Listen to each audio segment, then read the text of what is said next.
Hey, Anime Addicts, as you know, for now, this podcast is independently produced and operated, and that means no messy sponsor advertisements that you'll hear from other podcasts trying to push all sorts of unrelated products like razors and underwear and bed sheets and audiobooks, etc. You know, blah, blah, on and on the list goes. You advertisers know who you are. It also means that we depend on you, the listener, to help us out just a bit. If you go over to our website, aaapodcast.com/join or Patreon, you can throw us a couple bucks to help keep us running. You'll get our hentai episodes, our Hobby Addicts episodes, and our after parties as well as a reward. 8 episodes a month extra. Oh, and the undying appreciation of the Church of Mitsuki, of course. Head over to aaapodcast.com/join or Patreon to help out the podcast. And now, on with the show.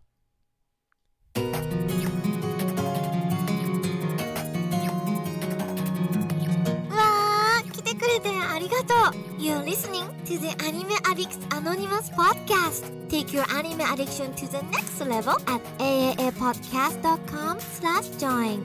And now, here are your anime addicts.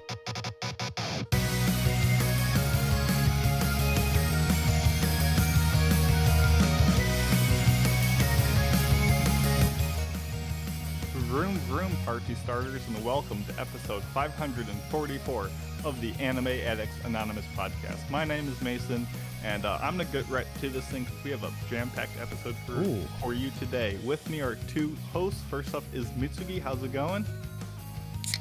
Oh, there we go. We go. It's come full circle. We're back where it all began. We're on the Orange Monster train, and we're building a rather bougie drink bar in my apartment, so complete with drink fridge and ice maker. So I am now drinking this monster out of a homemade ice mason jar because, I'm so caffeinated. Yes, I see. The people, they love it. And also with us. Oh, go ahead. Come visit Denver. I'll pour you a glass of Monster, and we can watch anime. That's all. Or water in a mason jar. You know, that's the most important thing, is the mason jar. But also with us is Mandi. How's it going? Hey guys, I'm doing all right. I am currently debating. Do I get Greed Island? Yes. It's up to you guys. Tell me. Let me know. Should I get it? I have been struggling, kind of all week. Do it. But I'm happy to be here. Hey guys, I'm excited to talk about anime, and a new season is upon us. I have not started anything yet. My brain has been entirely reserved for Hades, but I'm excited because it's looking like some people are really enjoying this season so far. I have watched the first episode of everything that has come out so far. Damn. And I've been posting about it on Twitter, my 1-sentence reviews, and it's definitely got more potential than the last few seasons. Hell yeah. Let's hope that carries on. But before we go any further, gotta let you guys know all the social media accounts that you can follow us on. Twitch, where we stream live every Sunday at 5 p.m. EDT. You can watch it, join the chat, and have a good time. Obviously, Facebook, go over there. Obviously, Discord is the most happening place to be. It's where I spend all my time. I read everything that goes in that channel, and it's the best thing since sliced bread. We have so much going on. The first big movie thing coming up is October 23rd at 10 p.m. EDT. Jump into the voice chat where we'll be watching the movie Wild Zero. That's a weird, cult favorite zombie horror drinking game infused cacophony of sound, and it should be a grand old time. I've never seen it, but I'm going to vouch for it anyway. We also have our pumpkin carving contest, which I think Mandi might even have in the back there. She's getting her. What do you have there, Mandi? Piece ready. Yeah, if you are watching live on Twitch, there's a pumpkin back there. A There he is, right pumpkin. there. I promise it's bigger than what it looks like on my screen. Not Right a now, he's only kabocha. this big. It's not a Okay, we get- kabocha. There we go. There you go. Oh, Pumpkin can in you action. Can you get the pumpkin and bring it up so I can see it? Because I like it. I'm Later. gonna carve it. Yeah. Oh, it's not Do carved you know yet. what? Do you know what you're gonna carve on it yet? Yes, I do. I'm Ooh, gonna attempt it. I ooh. just have to draw out my stencil, attach it, and I'm gonna try to do like score it with a knife. But Yeah, I've got all my carving materials, and I'm not doing it to like be in the contest. I just want to do Just it. want to So. do it. Well, you won't have to compete against Mandi. So knowing that, listeners, you have until October 31st is the deadline to submit your an anime-inspired pumpkin. Send it to us through Discord, Facebook, Twitter. If you do that with the hashtag AAAPumpkins, and we have a prize pool, so please submit them. I want to see them. I think I know what I'm carve on mine, but I'm not entirely sure yet. So we shall see. Going on with Discord events, we have Anime Club on October 7th, which is a Wednesday. If you still have time, or you still have time to get in on that if you're listening to this live, we'll be watching and discussing the Otome movie anthology Memories, which has the amazing opening Magnetic Rose by Satoshi Kon. So join us on the 7th, and we hope to see you there. We also have my Manga Minute, or not Manga Minute, Manga Club. But Manga Minute is this episode. But we also have my Manga Club, and we decided that for the month of October, we are going to do all a collection of horror / spooky mangas. So not necessarily entirely all scary. It could be spooky cute. We don't know yet. But the first round will be on October 14th, and we will be reading, I've got them here if you're watching live, the first volume of Pet Shop of Horrors, the first volume of Corpse Party, blood covered. I had to look at the series name because there's quite a few Corpse Party series out there. This is the one that we are reading because this one is based off the first game. And we will also be reading the last 5 chapters of Abandon the Old in Tokyo. The reason why we're doing the last 5 is because this is an anthology of a bunch of different short stories, and I've been told that the last 5 are the ones that are kind of sort of somewhat creepy. So those are the ones that we're reading. I don't know anything about it yet, but we will see. But again, that will be on October 14th. If you go to our Discord Manga Club channel, and you can check the pin note there for all the chapters. Right now, I think I only have like volume 1 of each of them up. I didn't put the chapters because we're reading like 3 different stories. But all you have to do is jump into the voice chat on October 14th at 10 p.m. EDT. We'll have a laid-back discussion on it, and you are not even required to talk. You can just come and hang out if you would like. Manga Club, aka Mandi's 120 minutes of manga. That's what it is. It's a blast. I'm excited for Abandon the Old in Tokyo. So, have you started it? I haven't started. I have not started it, but some of the things I've seen of it seem very insightful. So, cool. With that, we can get onto this packed episode, which is our main topic will be the always popular anime Shark Tank, where you guys have submitted your ideas, your proposals of future anime adaptions that you want to see, and we, as the Sharks, will analyze if we think it's worth funding or not, followed up by a review of My Life as a Villainess. So, if we don't have anything else, we can move on to the big news of the week. My only question is, are we going to be covering any Moe type stuff for Halloween this year? Yes. You will? We will be. Yeah. Because the Church of Mitsugi has long held the belief that nothing is more frightening than Moe. And so... Higurashi has a Moe feel to it. You aren't lying. So, see, there's fact. It's a fact right there. Evidence. See, submit sample number 1, Higurashi. Moe is terrifying. Mm-hmm. And with that public service announcement, we can move on. Oh, 大ニュースです.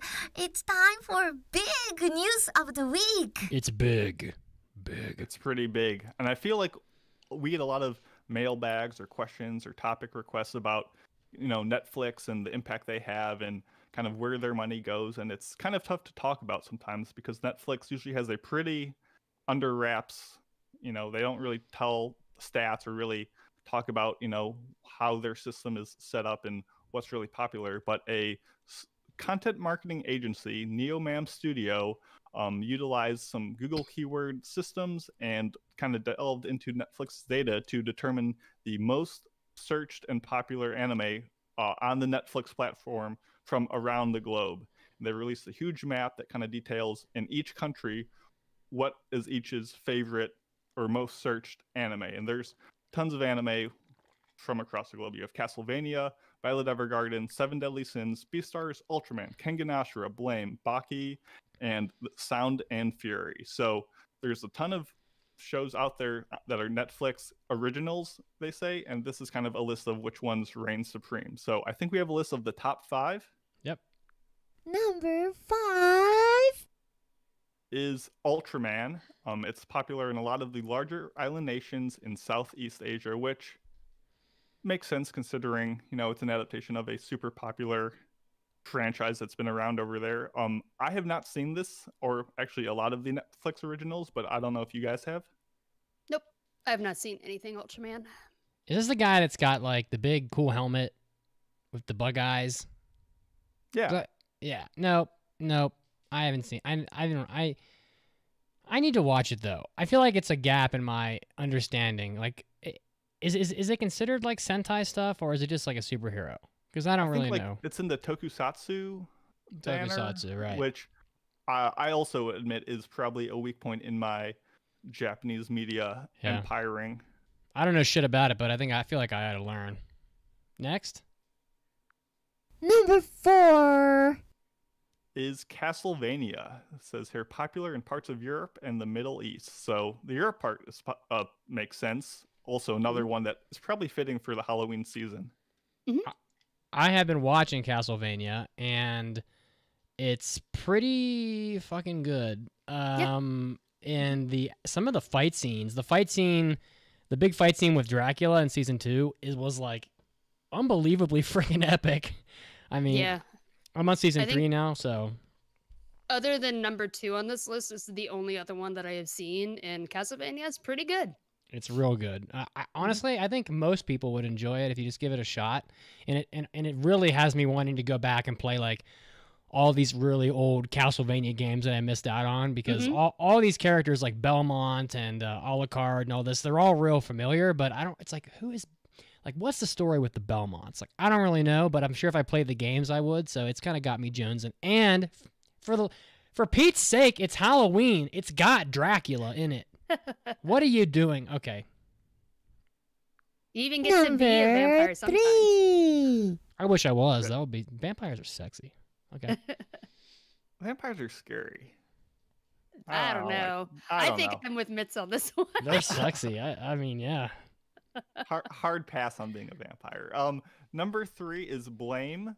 It says here popular in Africa and small islands in Southeast Asia. Have not seen it, so what the hell is Blame? I never even heard of it. The same mangaka as Knights of Sidonia, right? Oh, I don't know. Can't vouch for that, but let believe it. Let me double check that, because I think it's the same, but I'm not positive. Okay, it looks like Ajin sort of. Okay. Very CG. Oh shit, maybe I should watch it. I guess it's a movie, maybe. Okay, I don't know much about it. Number 2 Yeah, same person. We know this one, though. Number 2, Beastars, obviously one I think we all hold in high regards. Season 2 win, watched in 35 countries, or I should say most watched in 35 countries, which says the most about our number 1, which... Oh, I gotta put a drop on that now. Number 1 Seven Deadly Sins, which is ranked number 1 in 127 countries. So by far and away the most searched show on Netflix. I don't know if they consider all of Seven Deadly Sins a Netflix original, but I'm assuming that they do for this ranking system. People love this. I watched a couple episodes of it, and it was a little... Oh, I admit, didn't give it enough time probably, because it's the shonen anime, pretty long. I only gave it like 2 episodes. It was a little silly for me. So, but I don't know. Seems like everybody else is loving it, so maybe I should give it another shot. So yeah, I've watched a few episodes of it back when I was giving this and Fairy Tail a shot, and it just wasn't quite my thing. But it's a big popular shonen. It makes sense that it's getting a lot of views. Yeah. I have never seen anything on it. And the second season of it, I guess I'm surprised to hear it's only the second season. Maybe that's not right. But there's another season coming out in January, so maybe people are gearing up for it. So you know, it makes sense. Yeah, I looked up the art once, and I don't know why it gave me kind of a fairy tale vibe to it, the art style. But I don't know anything about it. I could be wrong. It just didn't look like my sort of thing, so I kind of passed over it. But I should give it a try at some point. Well, there's that new anime coming out called Eden Zero. It's coming out in what was that? I've got it over here on my 17th computer. April 2021. Eden Zero is coming out. Mm-hmm. So, and that's definitely fairy tale. Like, it's the same guy. All the characters. It even has a cat that looks like the cat from, like, doesn't fairy tale have a cat in it? Yeah, it is exactly like it. It's hilarious. Mm-hmm. Yeah, it looks like Seven Deadly Sins is coming out with its 4th season in winter of 2021. Gotcha.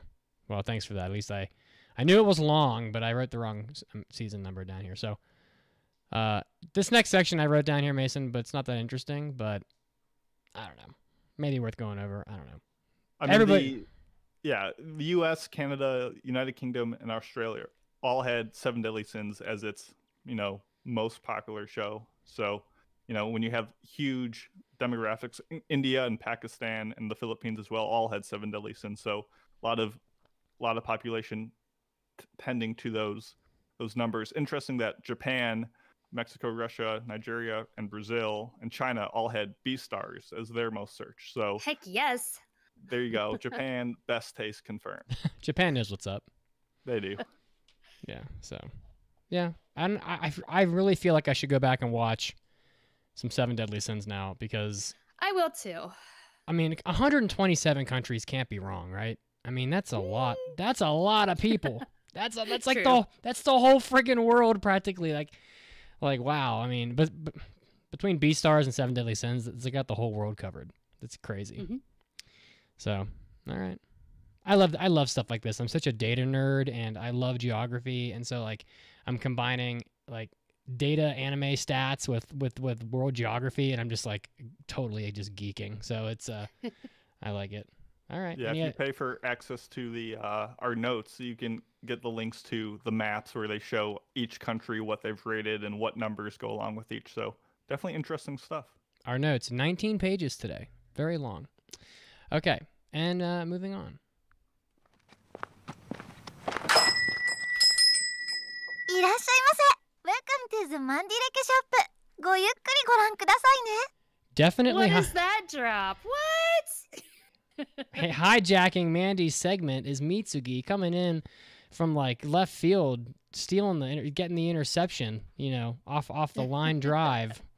Just kidding. So, we were talking about Mandi was tormenting me with anime cells. Was that 2 weeks ago? 2 weeks ago, I think. Occasionally. I had to pass on the GTO cell. I finally decided it was too dark. Like, I already have a GTO cell, and the background was really enticing, but his face was a little dark. So I was like, that was how I justified not buying it. But I had to buy the other Golden Boy cell. So I bought the Golden Boy cell that I wanted. And I'm not going to take too much time here because this is definitely like a visual component and most of our listeners are audio. But I bought this cell. I'm going to hold it up here. I got to get it framed because, I bought this cell from Golden Boy. And it's got a great background. It's got a shot of Kentaro on his bicycle. It's not a picture of him scrubbing a toilet while he fantasizes about, ladies, and which was a little more household friendly, I would say. And if you're curious about the cell itself and you're not watching live, it's on episode 1, OVA episode 1 at 5 minutes and 41 seconds from Golden Boy, and one of my favorite anime of all time. And it's, it's great. It kind of fills a void that like there was a better cell than the one I ended up getting before that I didn't get because someone bought it out from under me. But the other cell that I have is honestly really good still, and it's on eBay if you want to buy it. It'd look funny in your bathroom. He's scrubbing a toilet. And that's what this whole segment was for. No. Mitsugi needs to recoup the cost of the big bucks he threw on this one. But it is worth it because it is a great cell. It's him on his bike. It's him in front of like a white wall with like a bright blue sky, so he like really pops out against it. Like it's very emblematic of him and the show, and it looks super cool. Yeah, and it's the scene in the show where he gets his bike fixed after the girl with like almost no clothing on hits him in her car, and he goes to the old man's bike shop to get his bike fixed. And as he's bicycling away, the Yakuza pull up and they're like shaking down the bike shop, the bicycle shop owner for protection money. So it's a shot of him kind of looking over his shoulder, and it's pretty neat. Like now we're looking at like Inuyasha anime cells, and you know. It's Oh, me too. I was looking at a Sesshomaru one. I don't condone this. Get that thing in a nice case, a nice thing. So Yeah, you yeah, can yeah. protect it. Yeah, okay. It's if you can't frame on your own, framing is a bit of a racket. It's real expensive, but I'm sure we're gonna be back with this segment here pretty soon because I highly doubt Mandy will be able to resist buying that full set of shiny, glistening fun that we call Greed Island. So No, this segment's gone. Next is gonna be the Greed Island segment. oh shit, you're just Greed gonna Island arc. you're gonna present a card every Two every time. cards. And Two then we have cards. to debate which one you would want. Oh my Sure. gosh! You know what? I like that. I like it. That sounds great. That sounds great. Let's find out if the rest of the people like it as much as I do. Wow. You know, if they don't like it, then you can just use a card on them and try to teleport them to someplace else. Exactly. That's Yeah, right. let me know. Should I buy this Great Island set? Please help me make poor decisions. Mandy, you should make a poll on Twitter. Should I buy this? And just have yes as an option, and that's it. And then have yes, and then yes. Maybe. Absolutely buy it right now. Like it's all very positive. So Captain Avatar in our live audience, who's always here, has asked for initial thoughts on Yashahime. What do you guys I think? haven't watched it yet. It I came out. have- I've been playing Hades. Mason? I was gonna say I've watched everything except sequel shows and like Oh things my that gosh. need a background, so I haven't watched it yet. I've Okay. heard that everyone was expecting it to be just the kids, but apparently a lot of it just has all of the old characters in it, so it feels like it just picked up. So I don't know anything about it yet, but I've heard good things. People who love the series are like, I cried. So Oh wow. Okay. Well, it is very popular. Shall we move on? yeah.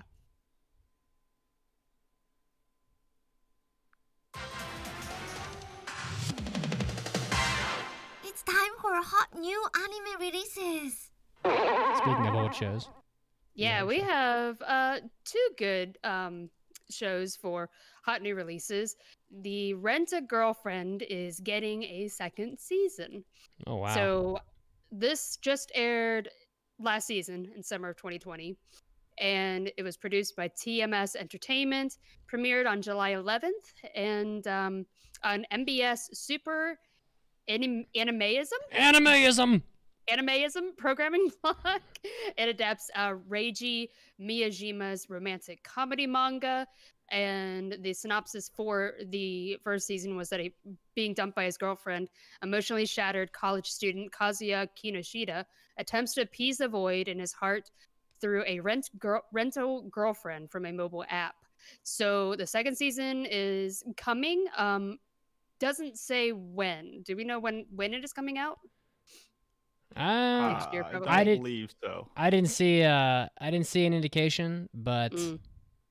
I don't know. Hopefully soon. Yeah, I've heard mixed things about the first season. I saw some people were like, it's not my thing, but I've also seen a lot of people who absolutely loved it. So I'm curious because I know that's coming up for reviews. We know Mason loves it. He passed it. We're going to be reviewing it. Love Yeah. and pass is a strong word. As long as season 2 has more Ruka, even though I've not seen her in the show yet, it will be a blessed day. So excited for that. Also, animeism sounds like me when I like botch the name of the show. Like animeism, addictism, anonymousm, podcastism. Like it's. I think they just flubbed it and they're just going with it. How would you even Yeah. say that in like katakana? Anime. Izumu. Izamamu. I don't know. Izumamu. Anime Izumamu. It sounds like, what was it? The Memishibe dogs? Oh my I don't know why god. that reminded me of that. Anyways, You're going to get tongue tied. the next one that is coming out is I don't have high expectations. We'll see though.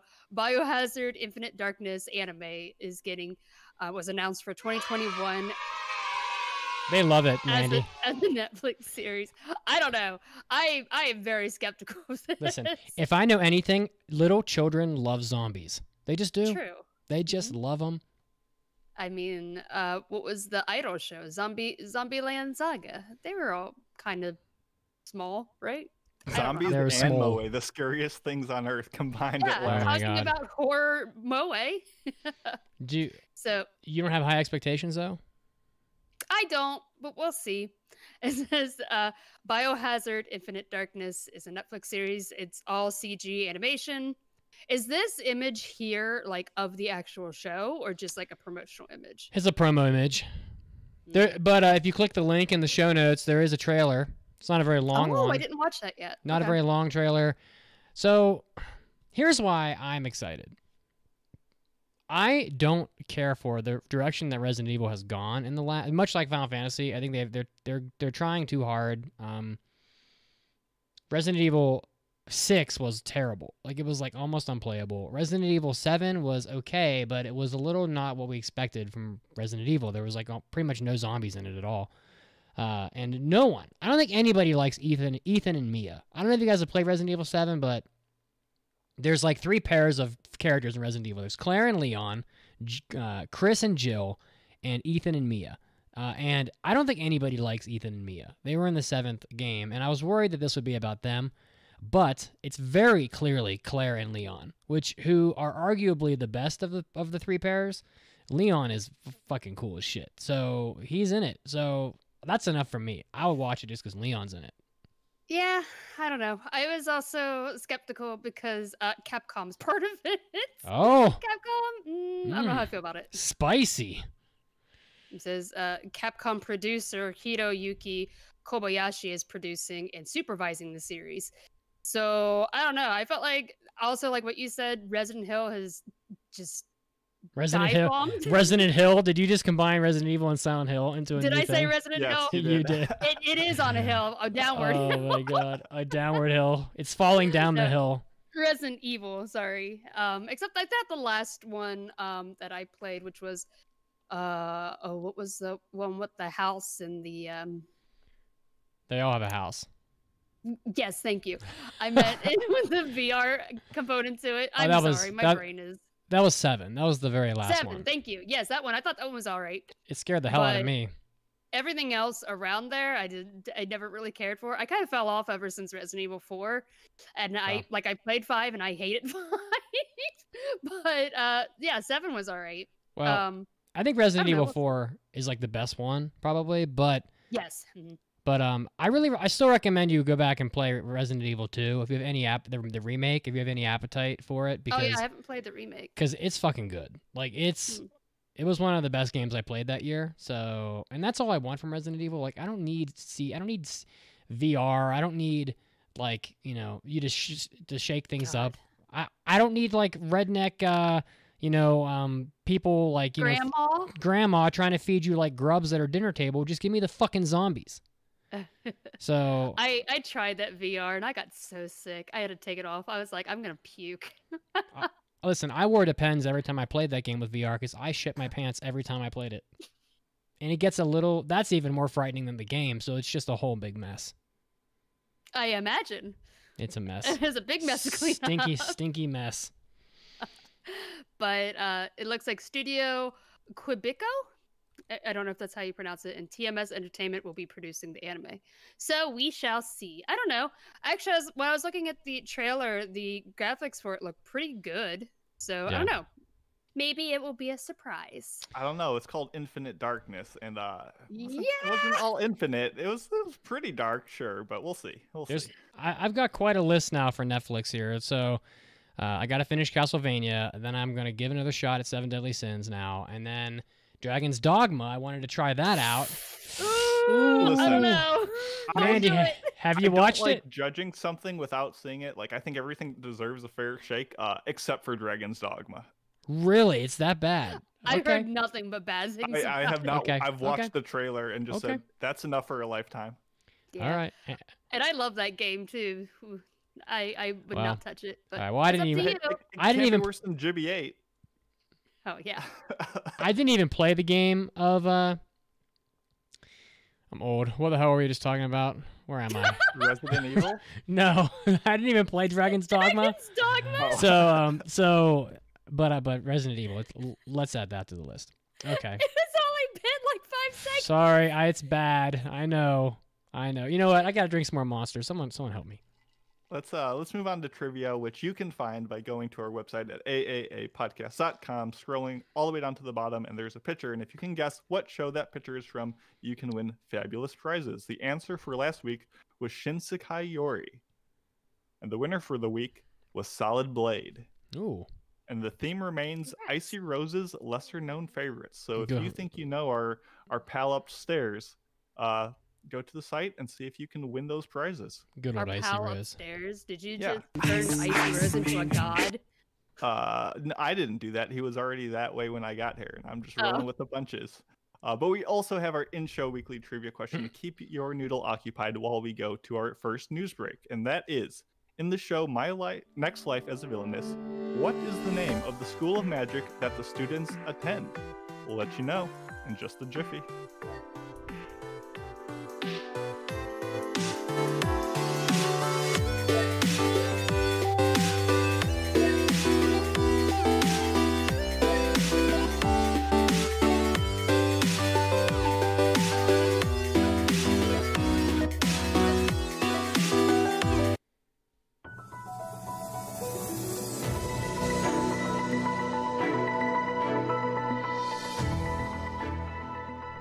Hey, anime addicts, Mitsugi's here, and I'm bringing you your anime news. This one leading off with quite a lot of new anime announcements.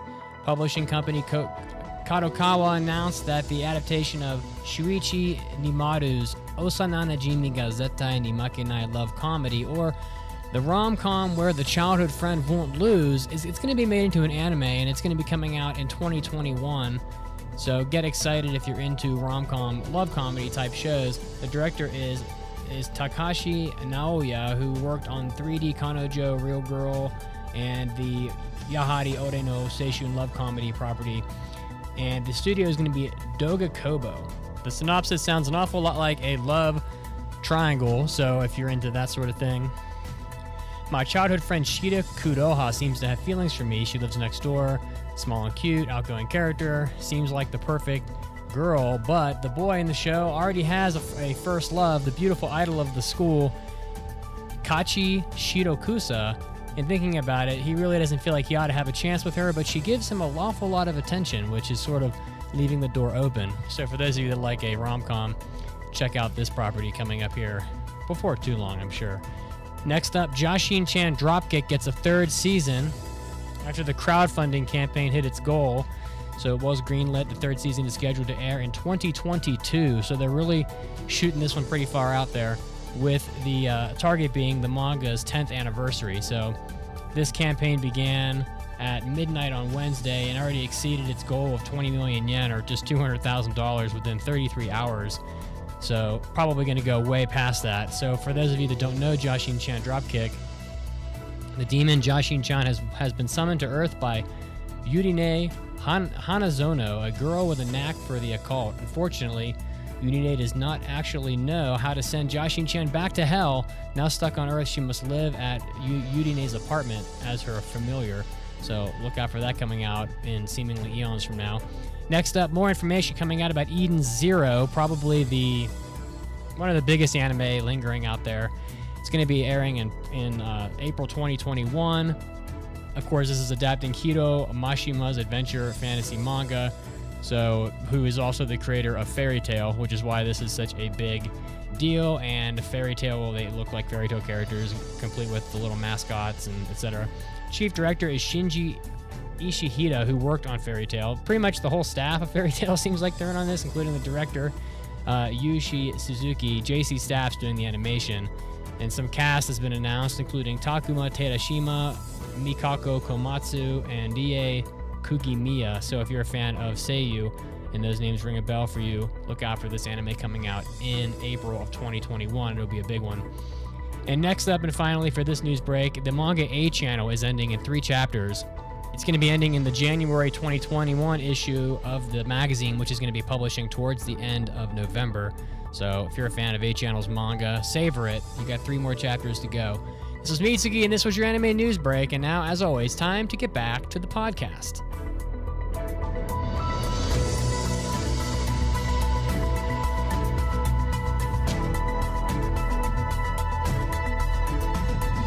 Anime Addicts, as you know, this podcast is not currently being sponsored by anybody. It's independently produced and operated. We're not going to bombard you with any annoying commercials for products that you honestly have no idea what they are or why you would possibly need them.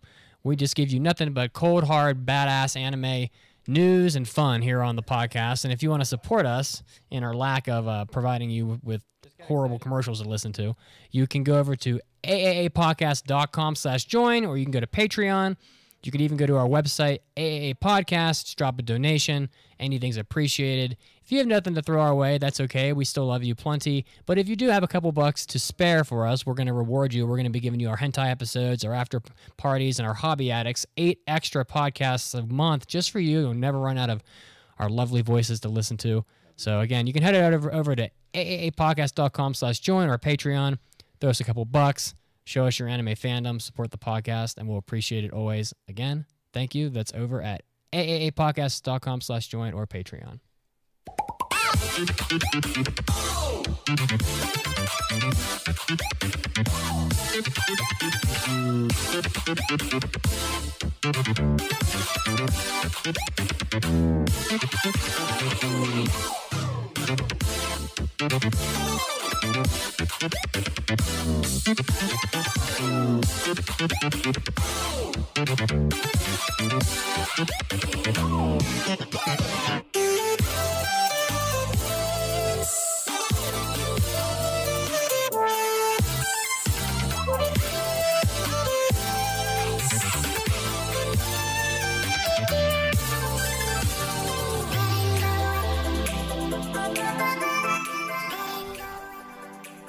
Welcome back to the podcast. When we left you, we had some in-show trivia for you to see if you've been watching your anime and prep for the show. In the show, My Next Life as a Villainess, what is the name of the School of Magic that the students attend? Really? Apparently it's just called Magic School, which is very, it's a very great title. In other words, it really has no title. I was putting that together and I was like, oh, what's the name of the school? That'd be a good trivia question because I just watched the show and I don't really even remember it. And everywhere I looked just called it Magic School. And I'm like, oh, that's why. People are racking their brains for the answer, and the answer was that there is no answer. Pretty much.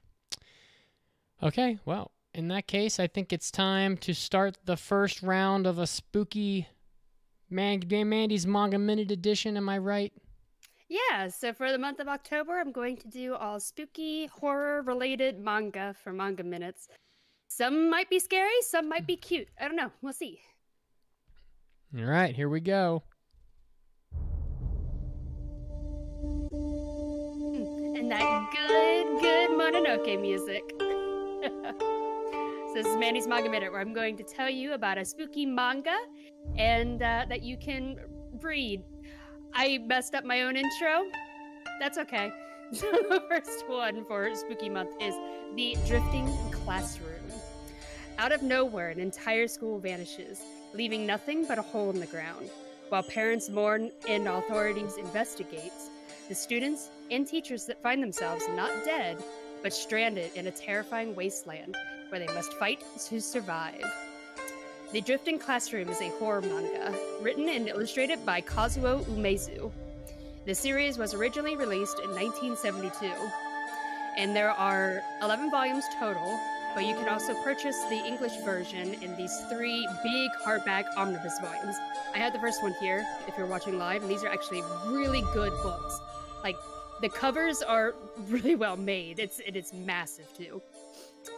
But for the story, 862 students and faculty members of Yamato Elementary School suddenly vanished after a large explosion.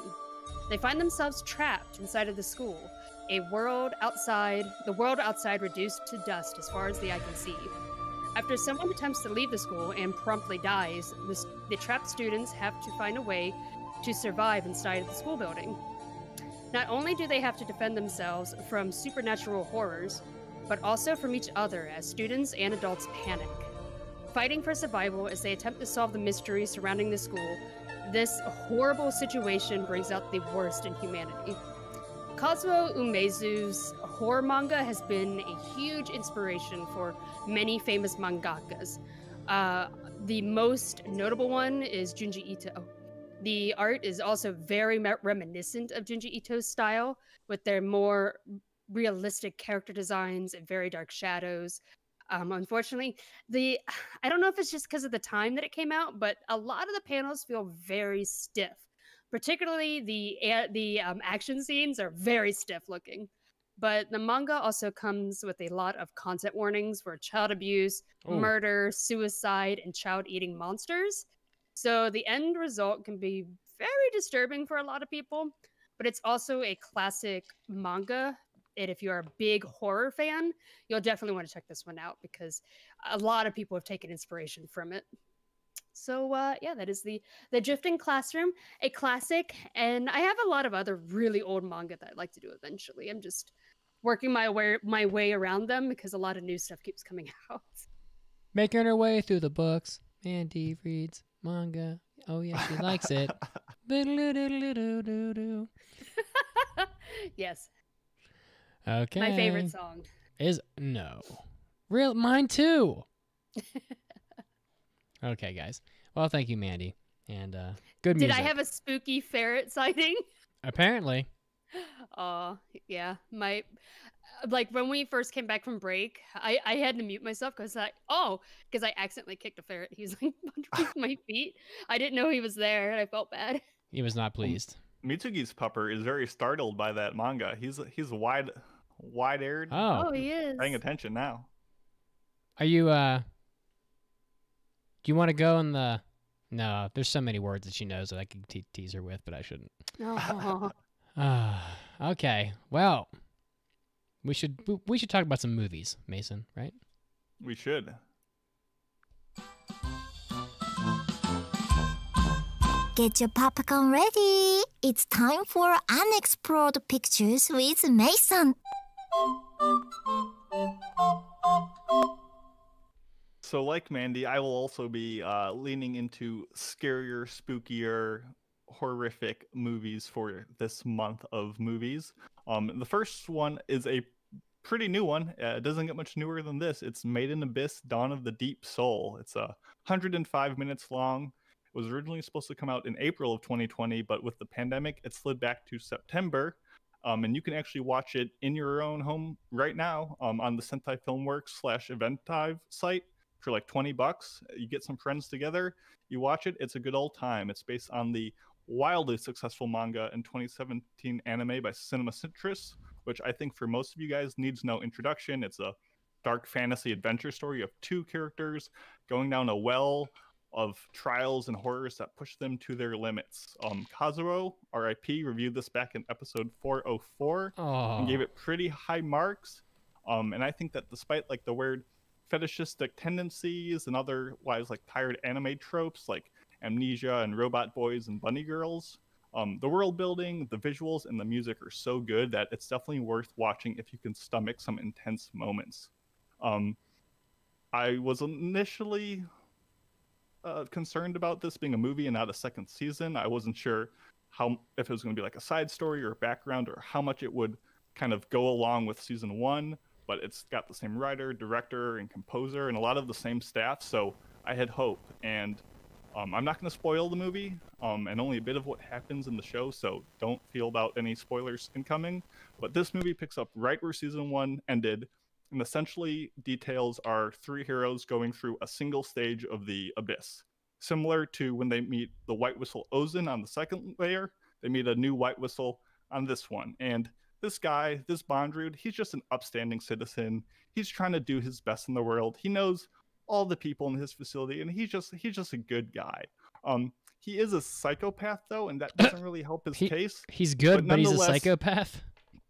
Yeah, the show has, and the movie in turn, just continues to kill it with the lore, the twists, and the adventure of curses and blessings. The same complaints you can find in the show, you can find here.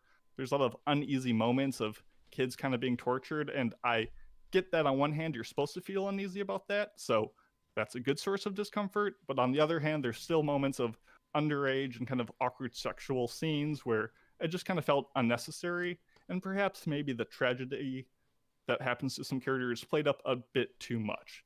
But beyond that, like, this movie is definitely made to be a movie, and it excels for that. There's so many frantic events that if they pushed this over 12 episodes, it would have felt disjointed and had some of the same pacing issues that season 1 had.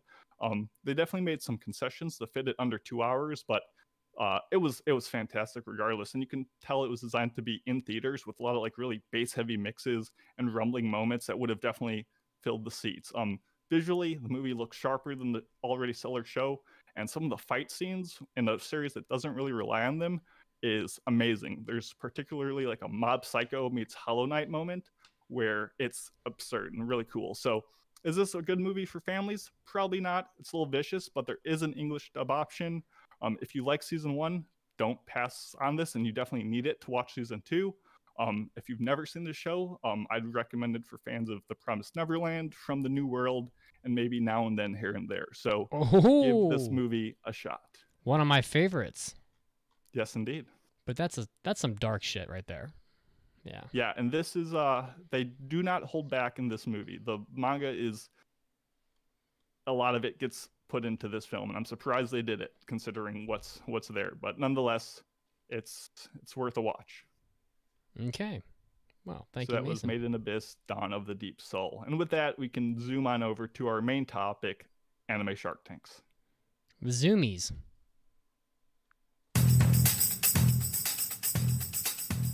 Who are the sharks? They are self-made business experts worth billions. Mitsuki is a self-proclaimed holy man and world-renowned enemy of moe girls. Raised billions for his church through the Kick the Filth into the Pit of Hell Foundation to lead the fight against moe.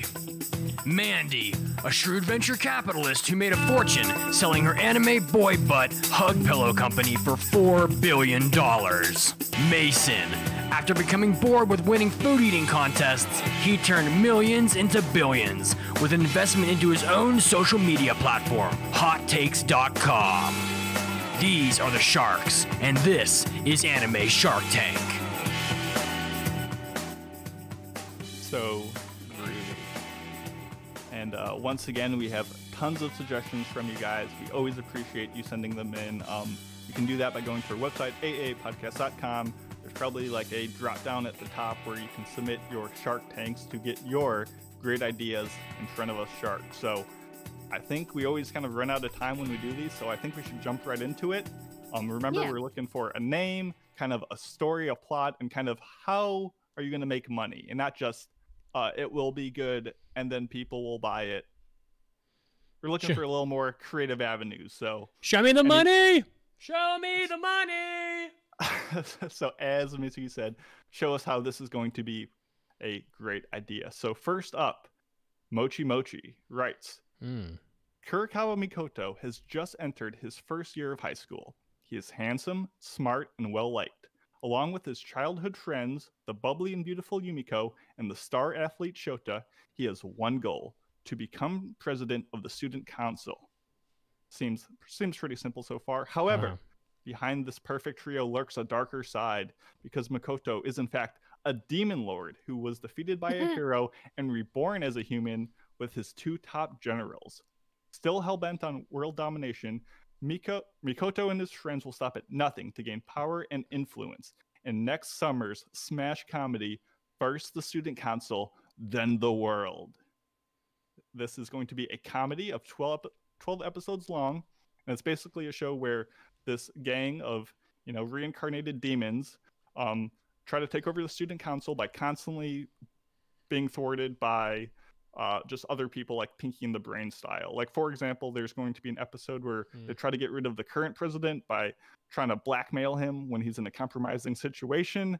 but the photo only makes the president more popular, and he's now end up dating the person he was in the photo with. So the show's going to make money. However, these isekai shows make money with merch and whatnot. Potential for additional seasons and sequels about the gang entering the corporate workforce. It sounds like a one-of-a-kind isekai One of a adventure. kind. Actually, it's actually kind of one of a kind. I'll give them that. Memes aside, I think this is a pretty funny premise. I'm trying to remember the name of what's where the demon lord gets reincarnated and he works at McDonald's. The devil was a part-timer. The devil was a part-timer. Yes, that show was like surprisingly very funny and hilarious. I actually love that show. And I think this show could fit a very similar niche of like in the school setting, like trying to raise up like the cultural hierarchy to be like the coolest kid in school. I don't know. I definitely like the plot of it. What do you guys think? It has like a light novel feel to it, so I think it would definitely, if we're doing like will it sell route, I definitely think it would. I don't know if I would watch it personally, but I could see it being a big hit if the comedy hits right. I was never really a big fan of Pinky and the Brain. I was never really much of a fan of like Pilaf and his band of goons from Dragon Ball. I don't know. I kind of feel like this plot synopsis is done every season, and I worry that it will get muddled in like how many anime have we had where someone's tried to like become student council president, like a school comedy. I mean, but from like the perspective of the bad guy with like nefarious purposes, I don't know. Maybe I see the potential in it. I think it feels a little generic for me. I just don't want to invest a bunch of money in something that might get lost amongst the crowd. So, I don't know. You feel free to disagree. Mitsuki hears the word bubbly and beautiful, and he's like, ooh, nope, I'm out. I'm pulling out for that one. I think I would. I like it. I like the name. I like the plot. I think the money-making we might have to workshop some of the characters, really vamp up their sexiness to get those merch sales, if that's your only plan. But I think I like it. Wow. Me okay. too. I'm in.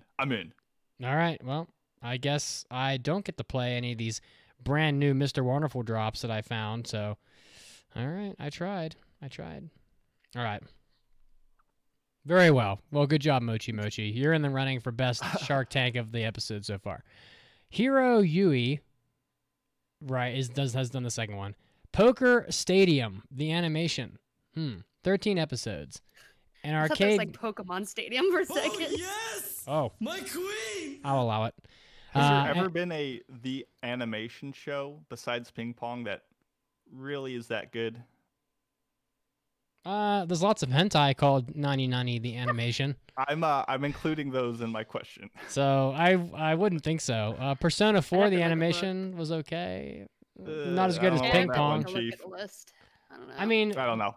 Things to peruse. Listeners, let me know. Anyway, continue. This has to be a Pokemon reference. I see Poker Go. Okay.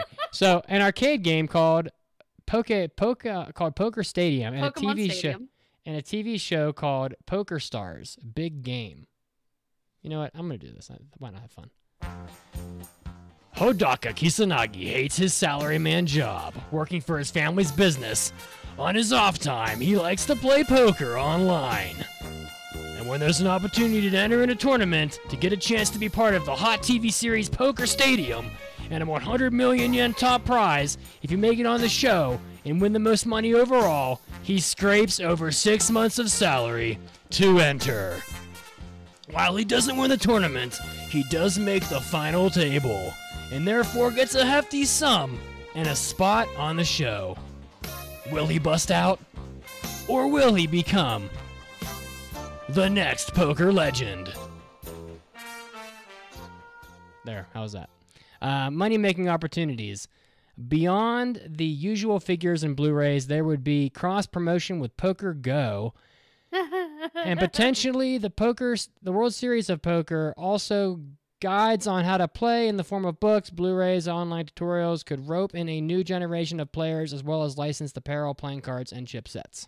Is there really an app called There Poker is. Go? I just looked it up. Oh, it's real? Okay. It's Never not just mind. like Pokemon Go, haha, wink, wink. So here's the thing, right? having lived in Japan, I can tell you that I have never encountered anybody in Japan who even knows how to play poker. So, in fact, they don't even call it poker. They call it torampu, which is like the katakana go for trump, which like to trump someone else, I guess. I don't know, like my That's what Hisoka calls it. I believe it. yeah, like my 3 of a kind is better than your 2 pair. So I don't know if Japan really will care about the premise because they don't play poker, just from what I can tell. If they do play it, it's not popular. So it's not like here, where people want to play poker, like it's common.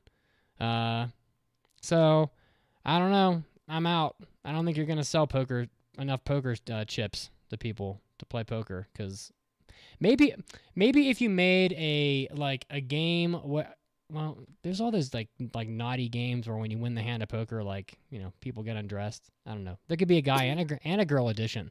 Win enough hands of. It's like that Strip section poker, of the animation. Oh wait, we're going back to the hentai territory. There's like that part of Billy Madison with Adam Sandler where Chris Farley's taking his shirt off when he gets the history questions right. Well, it's like that. You could have like Hisoka gets undressed when you beat him in a hand of poker.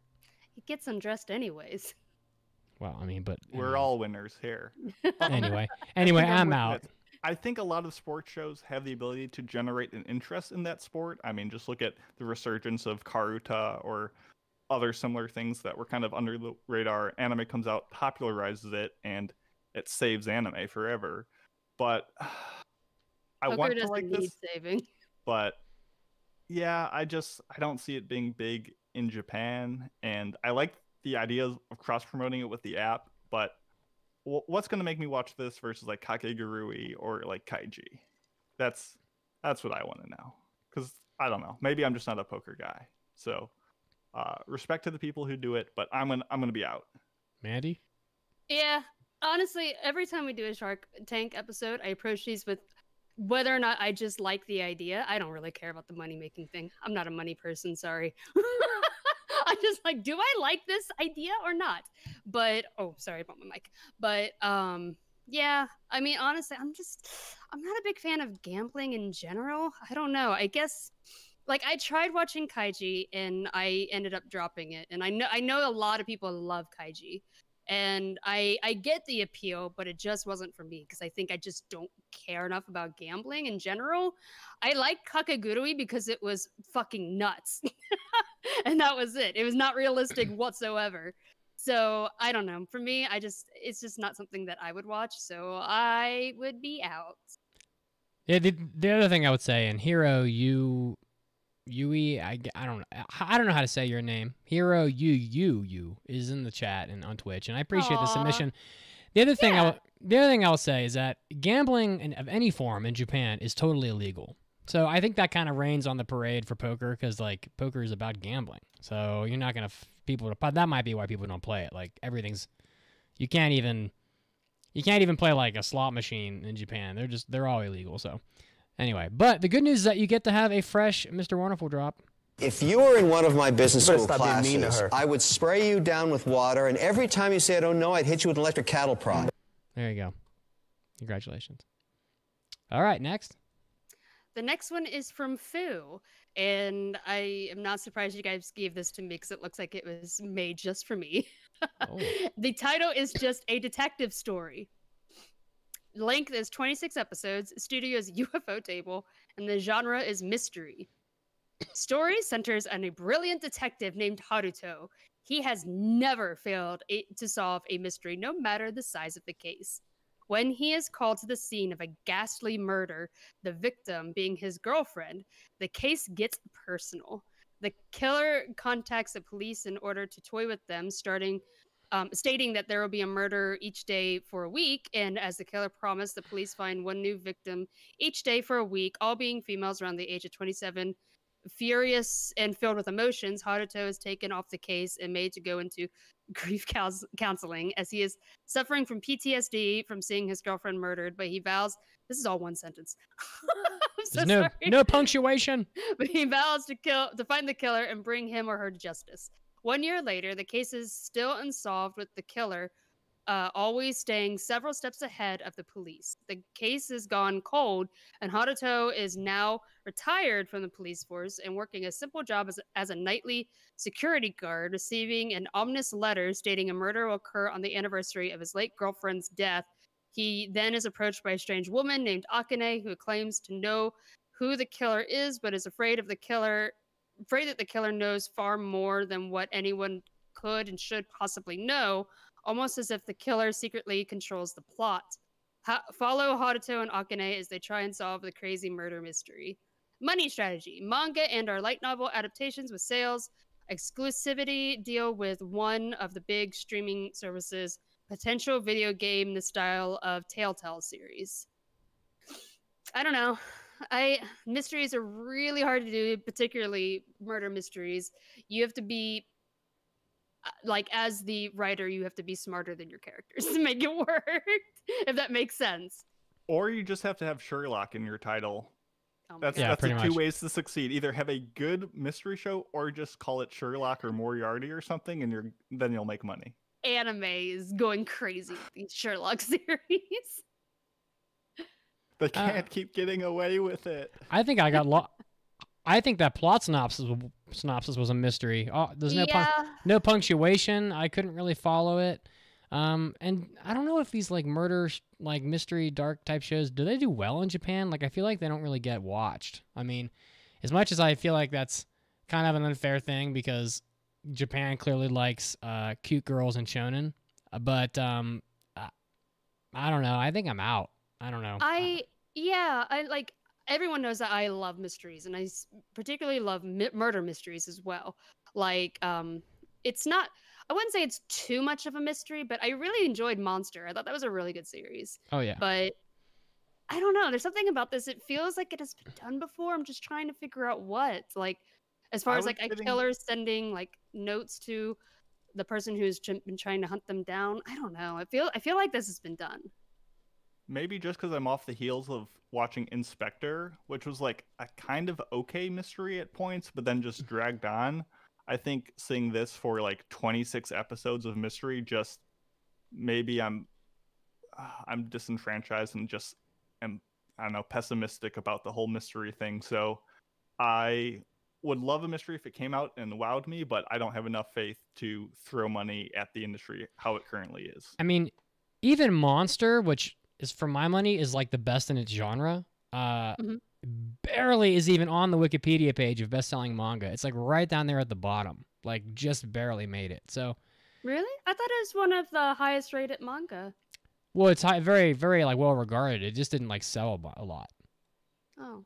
So I mean, a lot is relative. Like 20 million copies is a lot. To be fair, it is aimed at an older crowd, and it's not going to sell as well as like the shonen series for sure. Right. Yeah. So I guess we're out. Is that right? That's right.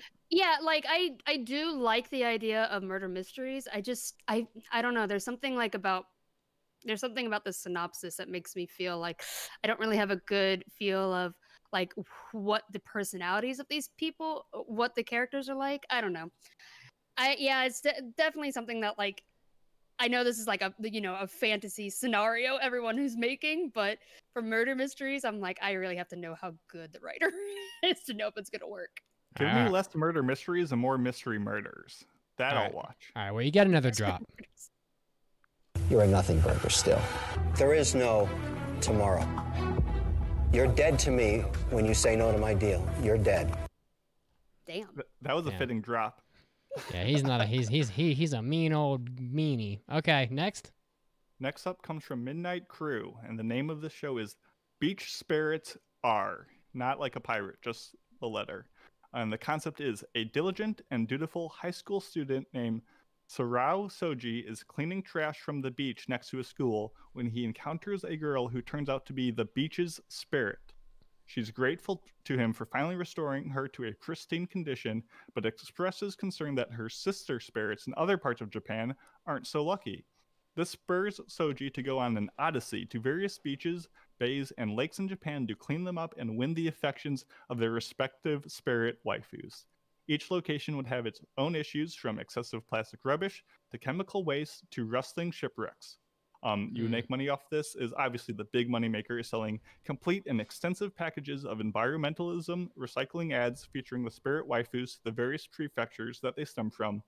This would also include cheap but collectible merchandise featuring the characters that can be sold at or near the beach, lake / bay in question. We want people to go green to make their beach waifus happy. Yes, 100%. What the sell? Yes, Absolutely. I'm so into this. I love the message. I like the way it just stems beautifully. It's kind of like the Earthquake anime that came out a little while ago that kind of educates people on the system. A little laid back camp at the same time, gets locals traveling, seeing the world. Good message. It's got waifus. Yes, absolutely. I don't know why it's Beach Spirits Are. The title is throwing me for a loop, but nonetheless, I love it.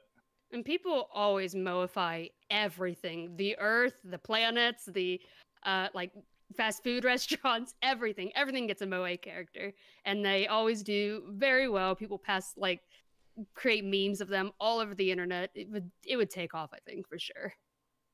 I think if it was like a short, like 6 to 12-minute episodes, I think that'd be great. And maybe have some things like how to clean them up, and he gets some friends who are like, oh, I want to join you on the quest, and they gets his friends together to clean them up, and they talk about all the different ways or things to look for. Yeah, for sure. Japan is definitely into like the spirit of things. There's like tree spirits and there's like spirits for your house, and it's very, I could see people in Japan getting behind it. I think that they're very concerned about the environment in general. They like to keep Japan pretty clean, and you know what? But I think you missed the most obvious thing. Like if it's a bunch of waifus, like don't waifus print money? Like we should have like a whole line of figures and just stuff teaching little kids how to clean up their neighborhoods and shit. I don't know. It could go pretty far. I think it's a cute idea. It's a little dark. Final boss of the season. Have everyone go to Fukushima and help out. That would be. Yeah. Maybe it could be worked in. We'll see. All right. Next is from Tentacle Time Eternal. Blatantly, it would be much like Tower of God. So that's where we're starting. Just reimagined. Main character decides to climb the tower and the various rooms for the top floor in order to be granted any wish. That's exactly Tower of God, it seems like. Granted any wish. Instead of purely combat, it's puzzle solving and switching between the character's view and a view of the whole room as he completes puzzles, only attacking monsters and people when necessary and avoiding traps. As the episodes progress, his determined face and eyes will slowly grow more cold, distant, and lifeless as he finds that to progress, he has to make sacrifices and betrayals to keep going. For the main character, he or she will learn if the wish is worth the price. 50 episodes, video game tie-in, heavy inspiration from Tower of God, and blend it together with some Shadow of the Colossus. Was this cut off? I feel like it's missing part of it. I don't think so. Huh. So, well, I didn't really like Tower of God. I don't know. I feel like it's tough to. Feel free to disagree, but I feel like it's difficult to properly execute puzzles in TV shows. Like you gotta everybody has to have like a real great perspective of every little detail of what's happening, and I could definitely see it being hard to watch. Yeah, so, puzzle solving in take for example. Visual novels with puzzle solving games in them, and when they get anime adaptations, they never do well. Like what is it like? The Danganronpa series, the Ace Attorney. They just don't do well because it's like there's a big difference there whether or not you're interacting with it or watching somebody bumble their way through these puzzles or trials and stuff. So and also. I feel like there are so many manhwa already doing this. God of High School is kind of like Tower of God, sort of, and I'm just working towards the ultimate wish kind of goal. So I don't know. I think I'm out. I don't think I have too much to add. Seems, as you said, blatantly a knockoff. So why go into that same pool twice? We're all out. Okay, here's your drop. Part of what I have to do every day is to try and find opportunities where I put money in harm's way and I get a return. I don't pick places where there are thousands of dead and rotting corpses. Did I say Tower God? I think I meant God of High School. Did I mess that up? I don't know. I think we. I don't know what I We said it's all the same. It's all the same. We said both of them. All right. So next this up. is the reminder to let you know that even if we don't like your idea, we appreciate the submission. Oh, yeah. For nonetheless. sure. Yeah. Listen, if you've ever watched Shark Tank, they don't like most of the ideas, but it's fun to like hear the ideas and hear the discussion about Yeah, them. So that's what I'm here for. Like, even if we say, I'm out, I mean, look, writing is hard. Coming up with original stories is hard. So y'all are champions in my book. Look, I just draw shit. That's all I do. The next one is from Yotaru Vegeta. Title is IRL RPG, or in real life RPG. Length is 26 episodes, 2 seasons worth, and genres are shonen and psychological. The synopsis: Dina loves to play MMOs. At the recommendation of a friend, she decides to play the hot new game Kingdom of Dragons. She quickly makes new friends and faces off against serious threats. Something is wrong, though. When talking to some players, they don't seem real. The developers of Kingdom of Dragons have created a new kind of NPC. They have created NPC players, characters who aren't real, but they log off and live a normal life, quote unquote, when they're not in the fantasy MMO. So who is real? Are any of Dina's guild members real at all? Is Dina a real person? Whoa, that just got super trippy. Was Dina real? I don't fucking know. What's going on? Does she think she's real? Playing the music from Drive. She will find out the truth of this strange new game. But if she's not real, she's not going to find out the truth because she's all just a fucking program, right? I'm confused. Anyways, I'm calling it now. At the recommendation of a friend, the friend isn't real. You're right. Is this shit directed by Christopher Nolan? Yes. It's no, it's the other guy with the big twist. I'm blanking on the name. The guy who did Signs. I know who you're talking about. Oh, M. Night Shyamalan. Yeah, there you go. Thank you. Shyamalan. Okay. Points. There is a serious story, but there will be fun episodes and lighthearted, funny moments. There might be a hot springs episode, a pool episode, a beach episode, or hey, what about all three? Cleavage, butts, and abs. Oh my. Oh man. Since this takes place in a video game, there will be lots of outfits the characters wear, which will lead to the creation of variant figures and statues of popular characters. I could even imagine the show spins off into a mobile game. Gotcha. I don't know. It seems like a mindfuck, which is something that I would be into. But also, I don't know, is Dina real? I didn't know this. It seems like it's different enough from the isekai to have potential. I would want to see what studio is doing it, but I could be on the fence. I could be convinced either way. You show me a good trailer, you show me a good mock-up, that might sway me. I'm not all that interested. Do I care if Dean is real? I mean, does it really matter? I don't know. I don't know. Who gives a fuck? How many dragons are in this Kingdom of Dragons? What if the dragon's a real person? What if you log in and you're what if the dragons are the only players? What if the dragons are the NPCs? Yeah, what if the dragons are the players? And when they log out, they just like lay eggs and like cook cities and shit. And then they like they're like, you know what? I don't feel like eating anyone today. I think I'll play Kingdom of Dragons. I was thinking of people logging in and becoming dragons. I think that's even cooler. Mandy just wants to be a dragon. She doesn't care if she's not real. Exactly. As long as it's still real to me, damn it. Why would I want to be some stupid adventurer when I can be a fucking dragon and eat people? I think I'm out. If the dragons are the players, I'll watch it and I'll be in. I don't think the dragons are the players. You don't know. Did you write this? I'm gonna say out just so we get to hear another drop. All right. Okay. Here we go. You're pigs. Pigs get slaughtered. There you go. But it was close. It was close. I'll give it that. All right. Next up. Well, we're tough today. We are. How many have we passed? Two? We're tough today. Out of 2 out of 6. 6? Yep. Okay, keep 33%'s not bad. That's not bad. This comes from Sujinther. And this is Kokosei Quartet, aka High School Quartet. So the characters are from Kadokawa's 4 best high school based intellectual properties and get isekai together for reasons. Essentially, it's just isekai quartet from a I was different gonna say. like parent studio. Plus, they're all in chibi form. They will interact together and do cute stuff, and it'll be pretty pointless, but they're going to be 12-minute long episodes, including great OPs and EDs sung by the cast. It'll be hella cheap to make because we'll get Kadokawa to pay for it all and charge suspiciously large consultant fees, he said in quotes. Plus, we'll make all those cute characters into purchasable line stickers and keychains that all the Japanese high school girls will want, make them only available in gacha machines, and make the really good ones hard to get and fill most of them with the annoying kid from Fruits Basket. Guaranteed stonks. Stonks. So they only go up. I don't even know what banner Isekai Quartet falls under, but this is just a blatant knockoff, which means it will be successful. Yep. I just don't know which one from Kadokawa you would pick.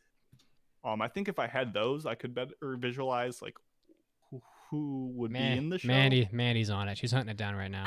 You saw me highlight it. I like saw it's you copy and clicking. paste. I saw you click. Listen, this shit would print money. You know, it's got low investment requirement. People don't even care that it looks like ass. They expect it. They want it to look like shit. They love when you abuse them. Okay? All they care about is that insert characters that Mandy will ultimately reveal to us are in the damn show. And you know what? And a high schooler could friggin' write the story. You're just gonna pull some like guy off the street and be like, "I'll give you 2 hamburgers and a half-eaten banana," and he's gonna say, "Fuck it, I can write like campy anime plot lines."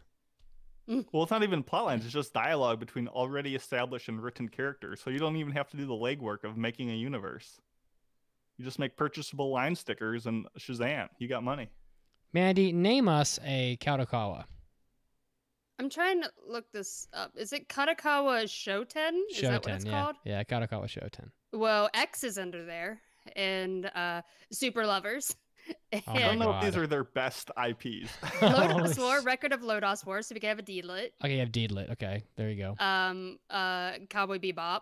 High school Shooting girls Star. don't know these old shows. You need the new stuff. Yeah, you Code need Geass. you need- okay, High there you School go. of the Dead. Code Geass could get it done. Mhm. Bungo Stray Dogs. Card Fight Vanguard. There's a lot in here. Yeah, you can make it work. Okay. Neon Genesis Evangelion. Oh, there you go. We're No, that's not Slayers. allowed to be. We could have Slayers and Record of Lodos War, and so we could have Lena and Deedlit in the same room. And Rei Ayanami, who would get annoyed at everything. Okay, I think it's good enough. Escaflowne, Vision of Escaflowne's under there. I think you Shit, I gotta might go be newer, in. I'm but fucking in. I'd watch it. All right. Sigh. Everybody in? Sigh. I guess so. All right, maybe we can get 2 more of these done. Neko Otoko writes, Unmei no Haguruma. Here's the title. Fate of Is that something. Something's fate. Wheels of Fate? I'm not sure what a Haguruma is. I think that's Wheel. I know what a Nuiguruma is. A stuffed animal. So the length, episodic until people hate it. That's what they wrote. After Every this is- shonen ever. After a virus wipes out most of humanity, mankind comes together to rebuild a new steampunk existence where mecha fantasy creatures are controlled remotely. Mecha fantasy creatures are controlled remotely. Okay. Money. An MMO game is released prior to the game, prior to the anime. This makes the funding, along with the story, as this D&D style setting, will allow players to write the story for the anime. Doesn't sound like a D&D style setting.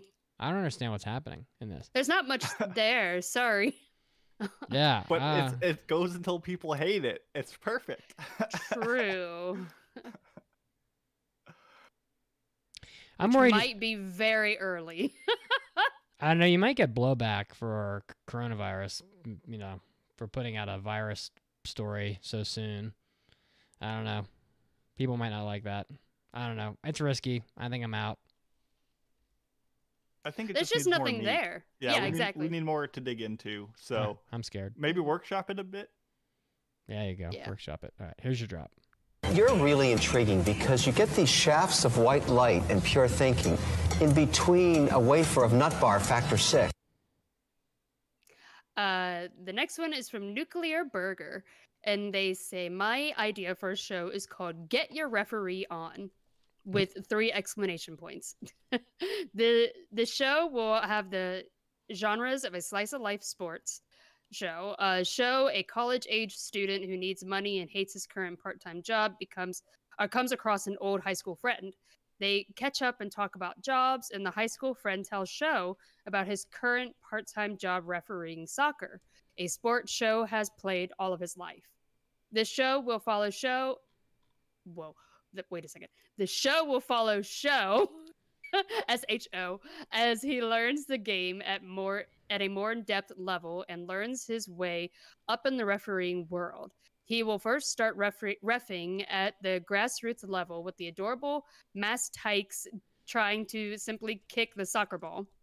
Once mastering the pure chaos of kids, he is then promoted to ref select middle school, where he starts learning to make the difficult calls in a split second. Lastly, he is promoted to the high stakes and high tension of high school. He will meet new friends, make enemies of players and coaches, and discover a new passion in life. Depending on the production, there are many great real-life scenarios that and plays on video that could be traced for animation, saving time and money on production. The selling points will be the uniqueness of the show and soccer-related merchandise. For funding, some referee associations might be willing to chip in because everywhere I have refereed needs refs. Well, soccer is pretty popular in Japan, so I mean, if you're gonna have like sections of the show with little kids, and then you're gonna have sections of it with like older kids, like I don't know, a lot of kids could watch it, and kids mean money, so you know, you could even they didn't really put down a money making. Did they put any kind of? It was getting merchandise, merchandise, and getting the referee associations to help contribute to the initial funding of it. I mean, I was thinking it does concern me that they want to have real life scenarios and plays on video that they can trace. I mean, I guess, is it going to be all rotoscoped? I think that's what he's referring to. I don't know.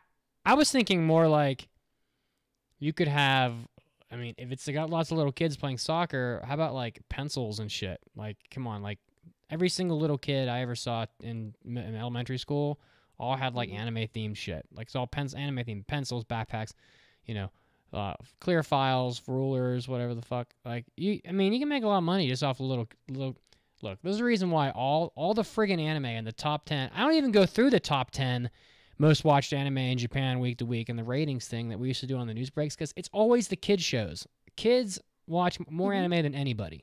So if this is going to be a soccer show with little kids, it's probably going to be popular. So it also sounds like something that would be good for all ages, because if it goes through the kids to adults, and I'm not the expert, definitely not on sports anime, but do we have any that's like based on a referee and not like about an entire team? Not really, because no one dreams of being the referee when they grow up. They want to be the players. And as someone who has been a referee for soccer and hockey growing up as a way to earn money, it is great, and I do highly recommend it.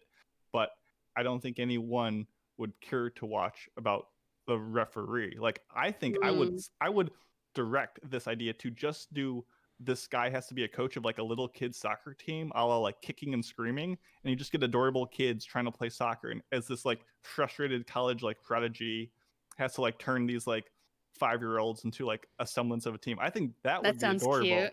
I would be in for that, but I just don't think people care about the referee plot as much as it appeals to me.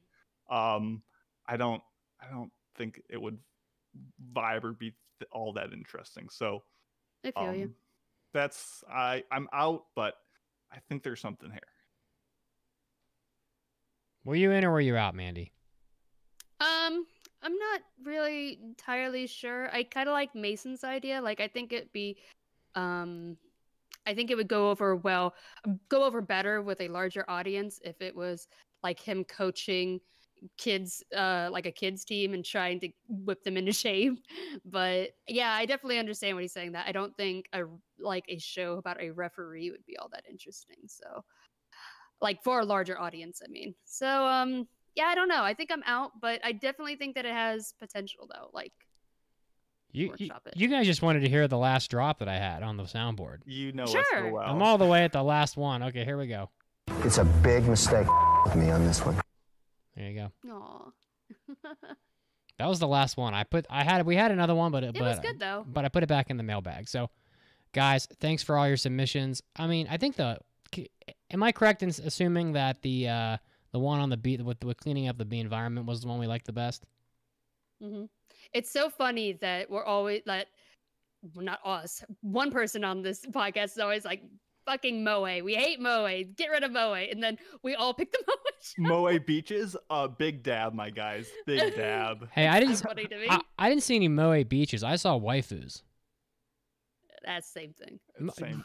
Moe girls are not waifus. They're not? No. Aren't they all waifus? I see where Mitz is coming from. I see where he's coming from.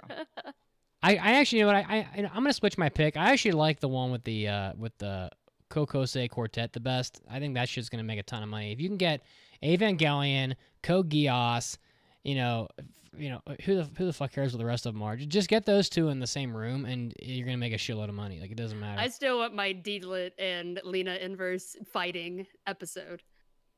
There you go. You may get that. So they would not tolerate each other. And It'd be neither would Asuka. You'd have like a huge ass fight. Oh yeah. All right, guys. Here we go. Ready for... And now, this is our break trivia, which we will answer after the break. The question is, otome games, or quote-unquote maiden games, are story-based video games centered around female protagonists falling in love with one of several male characters. They have been around since the early 90s, but do you know which was the first otome game to be released? And think about it, and we'll answer it after the break.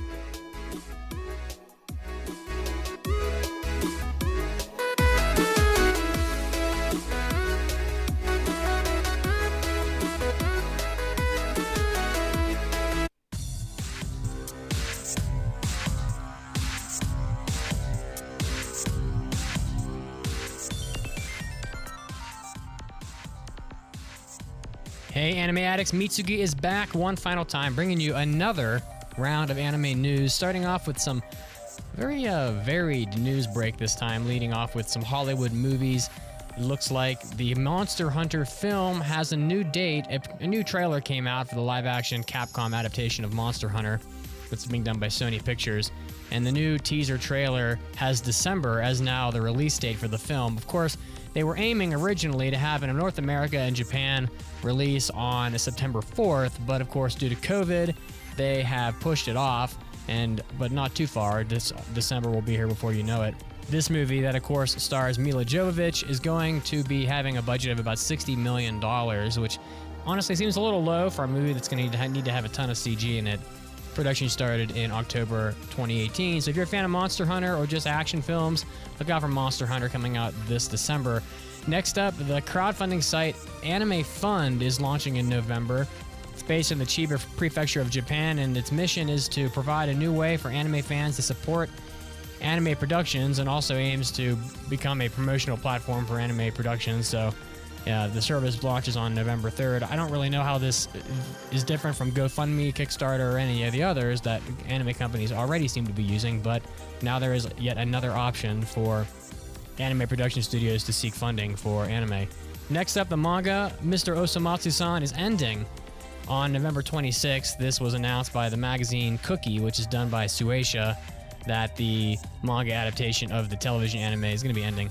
So it launched in Shueisha's Josei magazine in January of 2016. Then after that magazine went under, it moved to Cookie in 2018. The manga has an original story that is different from the anime, of course, and if you're a fan of Mr. Osomatsu, you'll want to check out the manga and the anime both in its completion, because it's a very fun show, and it's inspired by Fujiko Akatsuka's original manga and, quote, high-tension comedy, which came out quite some time ago, that centers around a household with 6 naughty and honestly troublemaking boys. So if you're a fan of Osomatsu, the manga's coming to an end, but maybe something else will come in its place. Next up, and lastly, Square Enix has revealed a smartphone game for the regular Magic High School. So this was announced via the Square Enix Twitter account that the regular Magic High School Reloaded Memory is getting a smartphone game. There's also lots of commercials and stuff that were being put out by Square Enix to promote the game. The pre-registration is open now, and for the Magic Battle RPG, as it's being called, on iOS and Android, it's going to be free to play with in-game purchases. Of course, there's lots of different content you can watch for the regular Magic High School, including the Visitor Arc, the second season, which is going to be premiering, well, right about the time that this is being recorded on October 4th. So if you want to check it out, it's pretty much available now as part of the fall 2020 season. This was Mitsuki, and this was your anime news break. And now, time to get back to the podcast right now.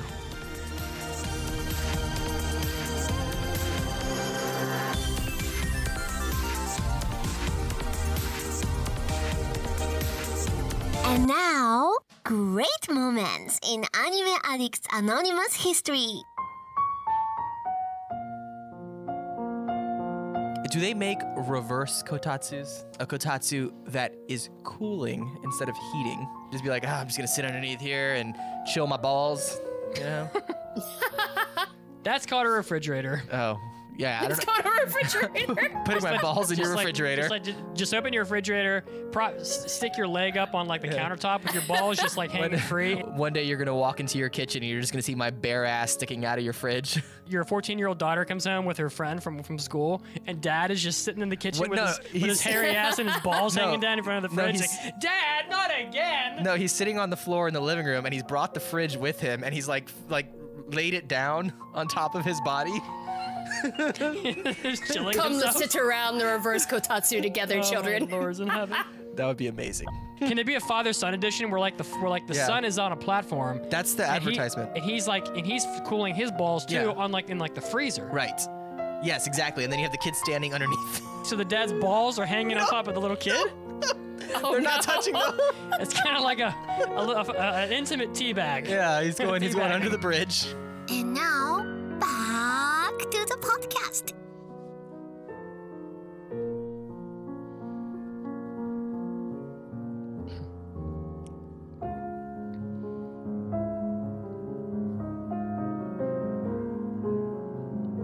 Wonderful, this splendor, the grace, the elegance of Chopin's nocturnes. Oh, for the world to behold. Oh, so lovely.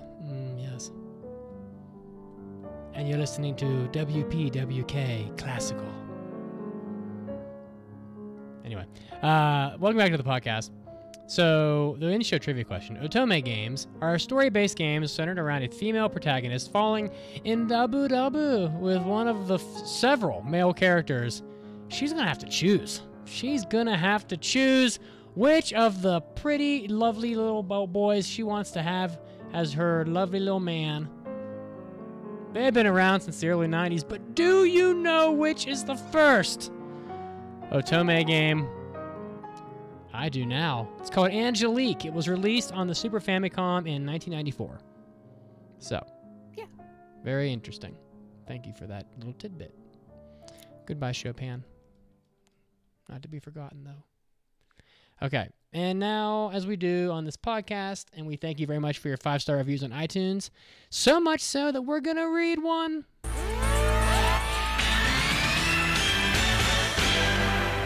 It's time for iTunes review. Of course, the next milestone on iTunes is to get to 1,000, and I just want to see the 1K on iTunes instead of seeing like the actual number. That would be sexy. So thanks, guys. Let's make that happen, and I appreciate White Lightning KM wrote the mailbag, writes, titled, "From a new anime fan, this is the one. Hey, y'all, I've been listening for about a year now and started watching anime for about 2 years ago. My friend told me to watch Naruto. 2 months and 700 episodes later, I've been hooked." Wow, that's a lot. "Mainly a shonen guy, but this podcast is fantastic. I wish they would blow up even more, but their work ethic and research going into each show is generally appreciated. I don't know 60% of the shows that they talk about, but I've started watching more anime because of them, and I love it. I listen while driving every day from my job and prepping food and making IKEA furniture for my new house." Sounds like me. "Keep grinding, AAA. This is the only anime podcast I listen to, and I want to show the appreciation." Aw, thank you. That's sweet. See, I'm telling you, people, you can do podcasting Listen, if you can listen to a podcast while you're building IKEA furniture, you can definitely listen to an IP to a podcast while you scuba dive. Okay, it's You're gonna basic. say you can definitely listen to IKEA furniture while scuba diving. While Shit, doing a you podcast. You could While doing a fucking podcast. you could fucking build IKEA furniture while you scuba dive. I don't care, so long as you're scuba diving. Okay, you could listen to a podcast while you build IKEA furniture while you're scuba diving. But if you drop those little like wrenches and shit that they give you in the IKEA furniture, you ain't ever gonna get that. That's not gonna float. That's going straight to the bottom. Okay, so hook that onto your little belt when you're scuba diving. You'll be good. All right. He's like free subscription for a month for anyone who takes a picture of themselves scuba diving with the podcast like playing, which sounds incredibly dangerous but cool. If you take Oh, sorry. if you can take a picture of yourself scuba diving and prove to me, perhaps like on a waterproof device for your phone, that you are listening to our podcast while you scuba dive, fuck, I'll drive to your house and smack you on the bottom myself because I will be damn proud of you. That's what I had to say. I said it. Interesting. No, that's a 5-star review. There you go. All right. I was gonna say, like, I know we have a lot of new people to anime listening, and I always feel bad when we kind of just ramble off titles and don't even like consider they have no idea how to spell them. So I'm trying to get better with that. If you ever need to know, just go to our Discord and ask, and I promise we'll answer you. Be like, what was that show you talked about? And we'll just list like 50 of them and be like, was it one of these? Captain Avatar asks, do I have lots of scuba diving in the Rockies? Well, I am scuba certified, but I mean, we have lakes here. You could scuba dive a lake. I don't think it would be as fun. And it would probably be cold, so not my cup of tea, but you can probably do it. All right, should we move on to mailbags? Yep. Mail time. It's time for an almighty anime mailbag. Anime.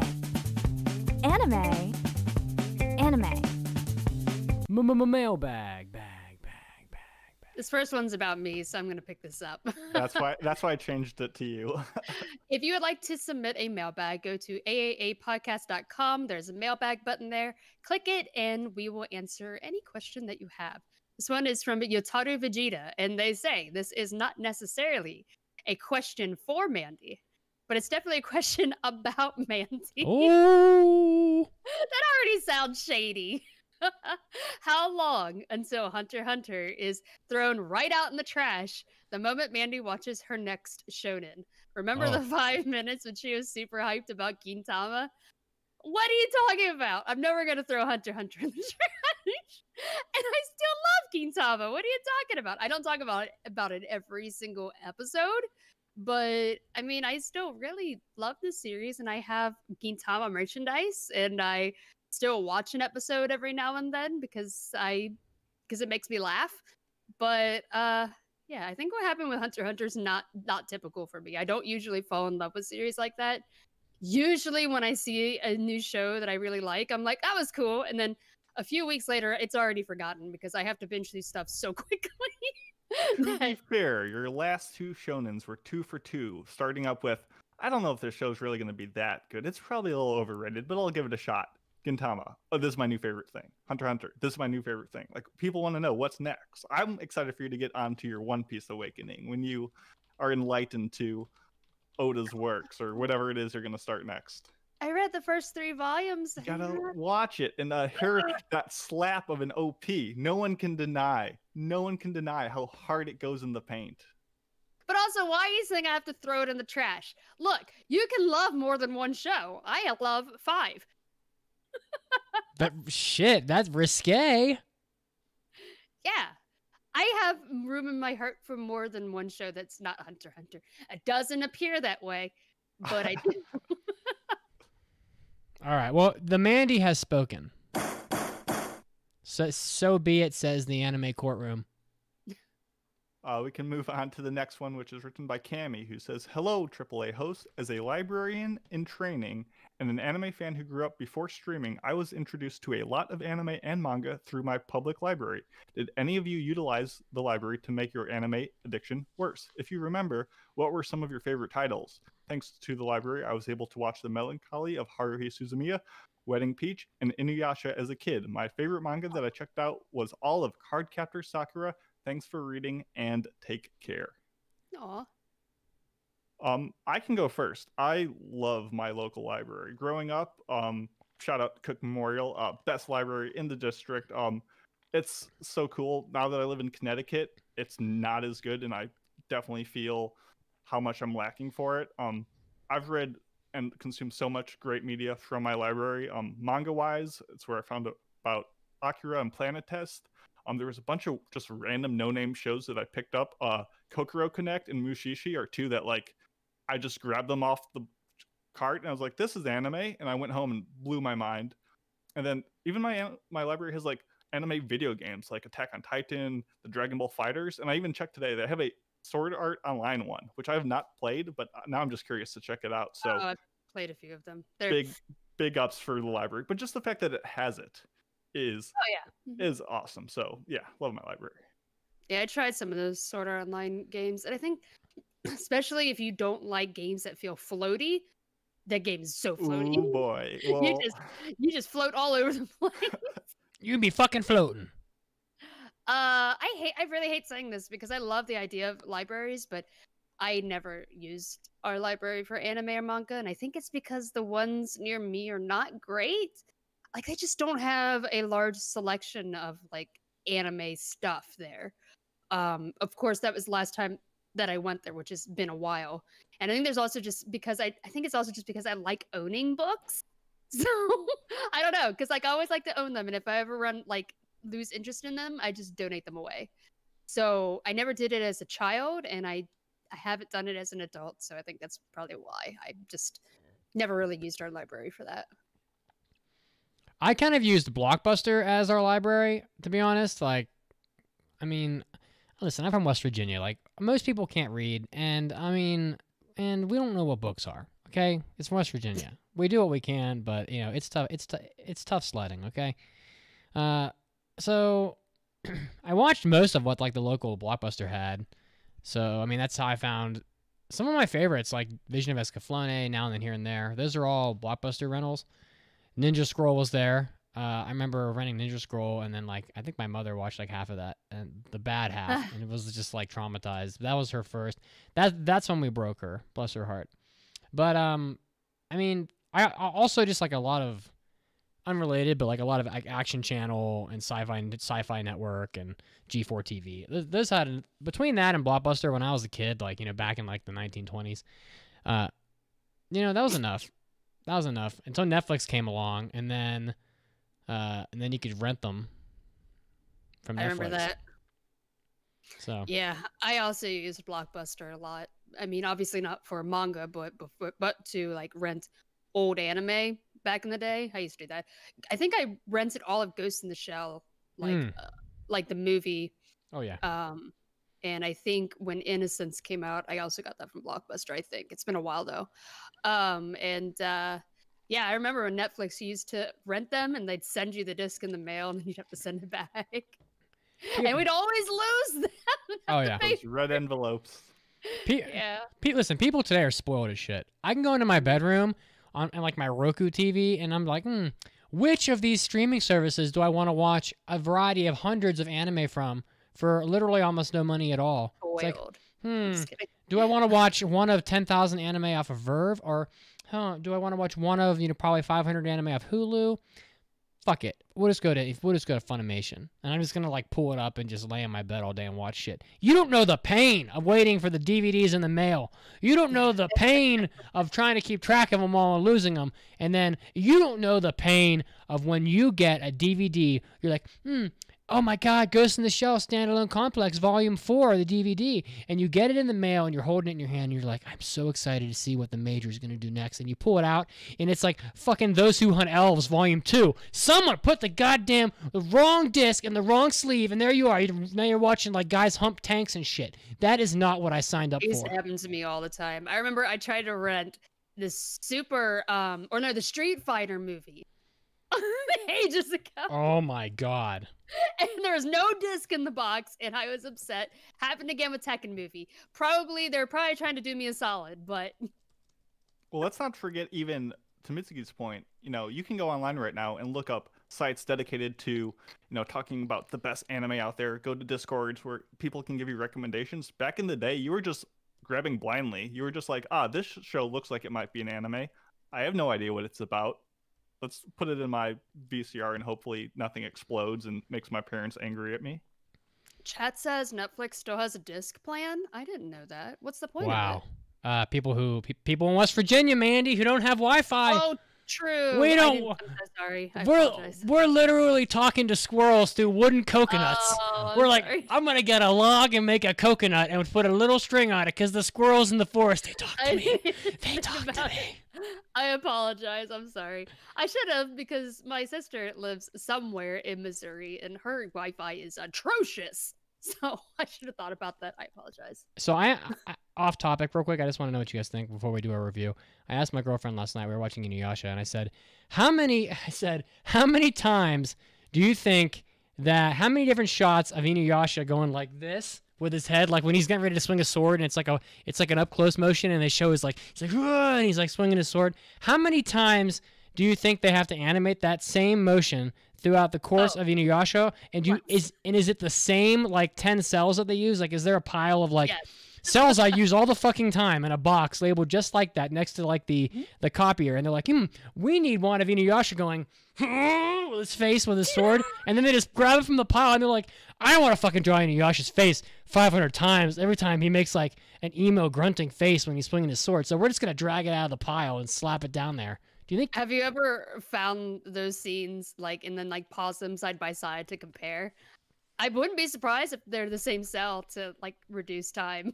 My girlfriend's standing over here and looking at me like I've just unveiled a revelation. Like I discovered like coal for the first time in like the 1800s. It's like, oh my God, you mean that they don't draw Inuyasha's face every single time? No, they did it once. He's ugly enough. Oh, true. I think they did that with Evangelion too. It was an absurdly low number of cells that they used to animate that. It was I can't remember what it was. It was something ridiculous, only 700 something cells. I was like, what? That's crazy. All right, before I get us off track again, let's do this fucking review. Oh my God. All right. This one's mine. So this one is the review for my next life as the Villainess, and it is available on Crunchyroll and Verve. I passed this on episode 522. And the studio that adapted this, it was a light novel, also a manga series based off the light novel. But the studio that adapted is Silverlink, and the director is Keisuke Inoue. And so my next life as the Villainess is an isekai about a girl who dies, and then she is reborn into her favorite otome game, and she recognizes it. And she is born as a little girl at the time. But she realizes very quickly that she's not the main character of her favorite otome. She's actually the villainess of that series, so the bad person. And she remembers all of the roots, the endings to that villainess in each of the characters' roots that she goes through in the game. And she also remembers that the villainess is not, of course, being the villainess, is not a good person. And usually her endings either result in exile or death.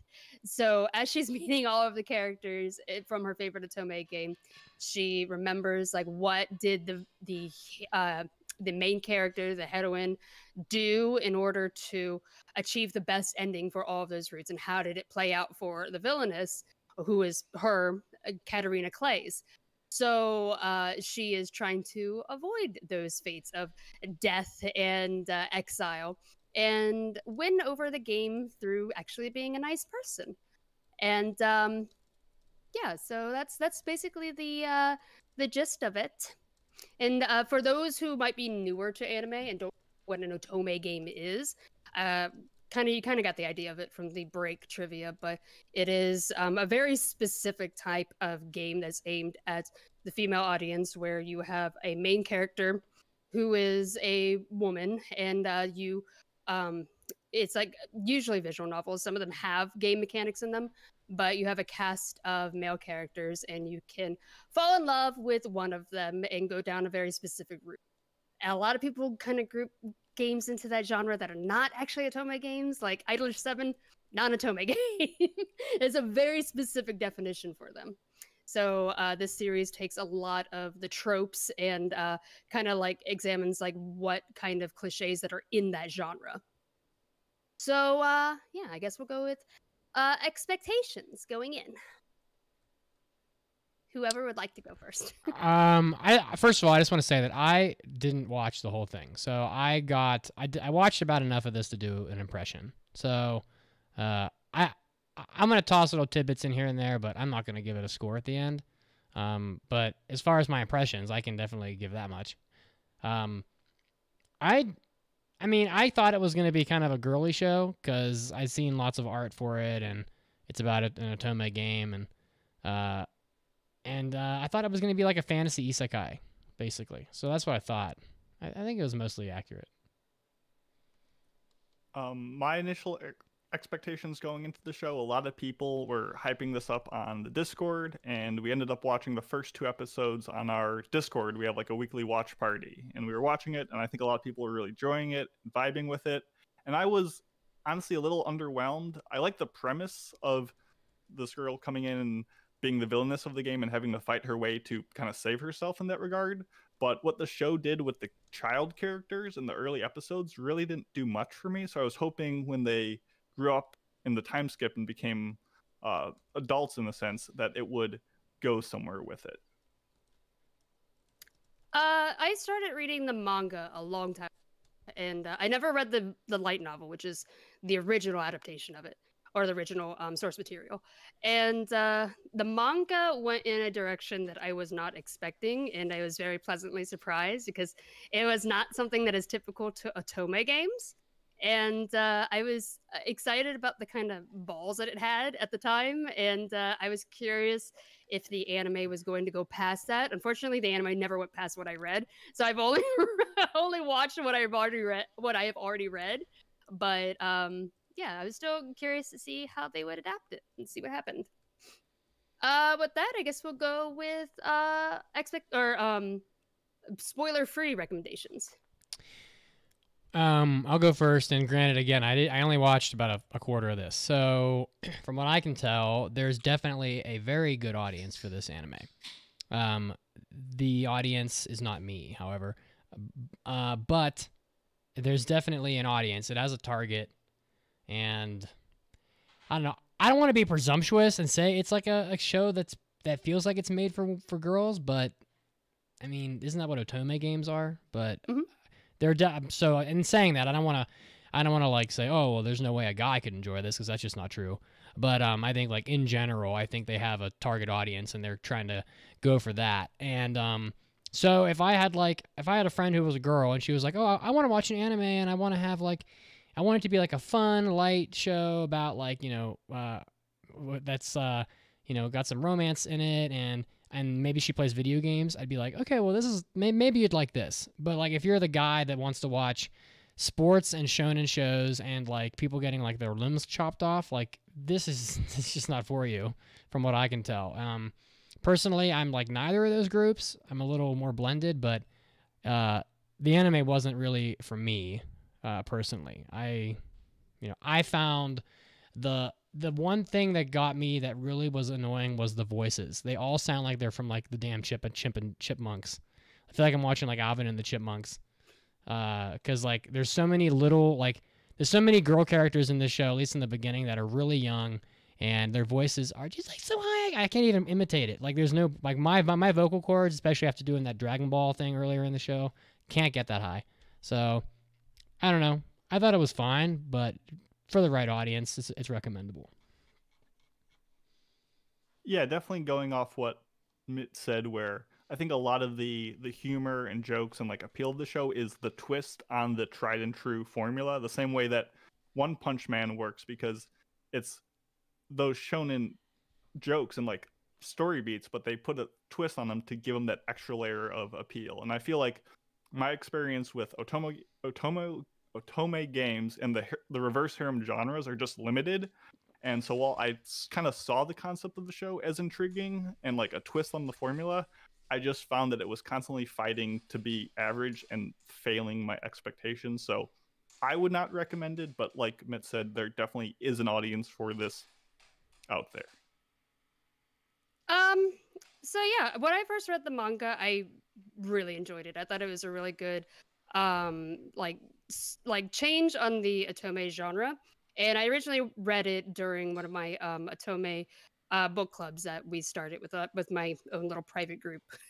And we all really enjoyed it. We thought it was really charming. And the little switch on it was completely different because there is a harem in this, but it is a mixed harem, meaning that what we never really expected, because Tome games usually just restrict you to male love interests, and this one is a wide variety because, as you know, like in Otome games, when you are making choices in dialogue, you're tripping flags, and Katarina trips over every flag for every character, and they all fall in love with her, which is something that we weren't expecting. We weren't expecting the there's a particular love interest with the main heroine of the series, and I don't know, it was just a really surprising thing that we weren't expecting, and we were very pleasantly surprised by it. And yeah, so typically otome games are not reverse harems because when you make your decision, you're going down a very specific romance route. So the unfortunate thing about this series is that I don't ever see it leaving the harem route, unfortunately. Like, I really want to say Katarina is going to pick somebody and they're going to fall in love, and you know the heroine of the series is going to be her one true love. I don't ever see that happening, so that is unfortunate. But like the ending where it left off, of course, the light novel is still going on. The ending is a little disappointing because it never really gives any indication that there's going to be a relationship, but which goes against the otome genre in general. But I still thought it was a little twist on the genre that I thought was really fun, and a lot of the characters are sweet, which is something that I also wasn't expecting, except for the one character in particular. But yeah, I think Katarina is really sweet, so I think that like the characters also are a, you know, something that could bring people in, because she's a disaster. She's the disaster bi, as everyone's calling her. And I thought that was just enjoyable to watch, and also some beautiful backgrounds as well. So I think if you like the otome genre, you should definitely check this one out. This type of story of girls being sucked into otome games, the isekai genre, is starting to take off in the manga world, so you're probably going to see more of them eventually down the road. And I think this is probably one of the first ones to start doing that recently. And yeah, I'm very happy that it was adapted and we got to see it in action. So yeah, I think I would recommend it, but just beware that it doesn't really have a satisfying ending that I would have enjoyed. But it is still ongoing, so we'll see in season 2. That's all I got. And I guess with that, we'll go into spoilers. Spoilers are coming. Oh my god! Yeah, so in spoilers section, I don't really have a whole lot to say, honestly, because Katarina, as we know, is this woman who's died in her previous life, and then she is reborn into her favorite otome game. And I think what initially brought me into it, and I was really enjoying it because I have played a lot of otome games. There are loads of them in Japan, and it seems very rare that we get them over here in the West. And they are starting to take off, and we're seeing a lot more being adapted. And there are a lot of little ones that I haven't played, but I've played all of the major ones. I've played like your Hakuokis and your Collar X Malice and Bad Apple and all of those, Code Realize. And normally when those get anime adaptations, they always end up failing because, like I said, they're not meant to be harems. They're, you know, it's meant to be a romance story with a very specific character, the one that you choose to go down that route with. But unfortunately, when they do the anime, they always try to fit everybody in there because they're like, we can't leave anybody out. I mean, because it's not going to go down, you know, the very. These are our fans. Players. We can't make them upset. Yeah, exactly. You can't go, everybody has a different experience when they play them. So then they end up failing because they end up trying to do too much and put all of their personal stories smushed in together.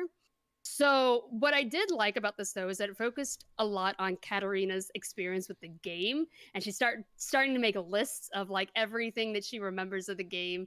How did this ending happen? Okay, let's thwart that. So I thought when I first started watching it, because she's reborn as a child at the beginning, and we get to see her grow up into, well, I guess it's not really grow up. She goes from like a time skip into adulthood. But that childhood section is the part where it's kind of like the introduction of the game, where you meet all the characters, which every otome game has. And trying to remember, like, how did the main character, like, how did their relationship with this character go, and what happened to the villainous Katarina. So yeah, I thought that was really charming. She's like has like these like mind like conferences with herself where there's a bunch of Katarinas, and she's like going through all the different possibilities, and I thought that was really cute. It reminded me of the court scenes in Kaguya-sama, where like you have like the serious Kaguya versus like the childish Kaguya, like battling it out, except you have 5 instances kind of representing her different traits. Mm-hmm. Yeah, I thought that was really cool, and I liked that it took a lot of the otome tropes that we always see. There's every trope that has ever been in an otome game is in this. And I like that she also like mentions it. She always says it out loud as well. Like I'm trying to think of one in particular. I know that they mentioned once about how she's just what was it? It was like she's so oblivious, which is always the main character of every otome game ever. Every otome game, main character is oblivious as hell because they have to be like this blank slate in order for you to, put yourself into that role and to so you can mold them yourself. That you can give them your own kind of headcanon as you go on. But I like that they kind of like mentioned that a little bit, how she's just so oblivious. But even despite that, even though she's still kind of falling into that trope, that role, she still has her own personality. And I like that she's stupid, but she's also very like, I would say aggressive and like wanting to help people. Like she's the kid who will take an axe to a door to get somebody out of a room. Yeah, we don't get a decision in the romance department at the end of the series because, she loves them all and she just can't choose. No, she's just too dumb to know that she has to make a choice. And I do like that she just wins these people over with like common decency, kindness, like coming to their aid, like literally caring about their interests and passions. Like she is a good character, but to speak on her, like, I know, denseness, I should say, I dislike how so many points move forward by her like thinking in her head and then speaking that out loud, and that she's like, oh no, wait, did I say that out loud? It's like those moments are always a little groan worthy for me because I don't see that really happening, but nonetheless I could see how that happens within the genre. Yeah, and also like the beautiful twins, also a big trope. Every character in here falls into like the stereotypical otome trope of all these games. Like I've seen them in every single game I've ever played, like including like the secret character who's always like the bad guy that you can romance. Bad guy and a serious deek. Yeah, he's the serious deek. He is a big deek.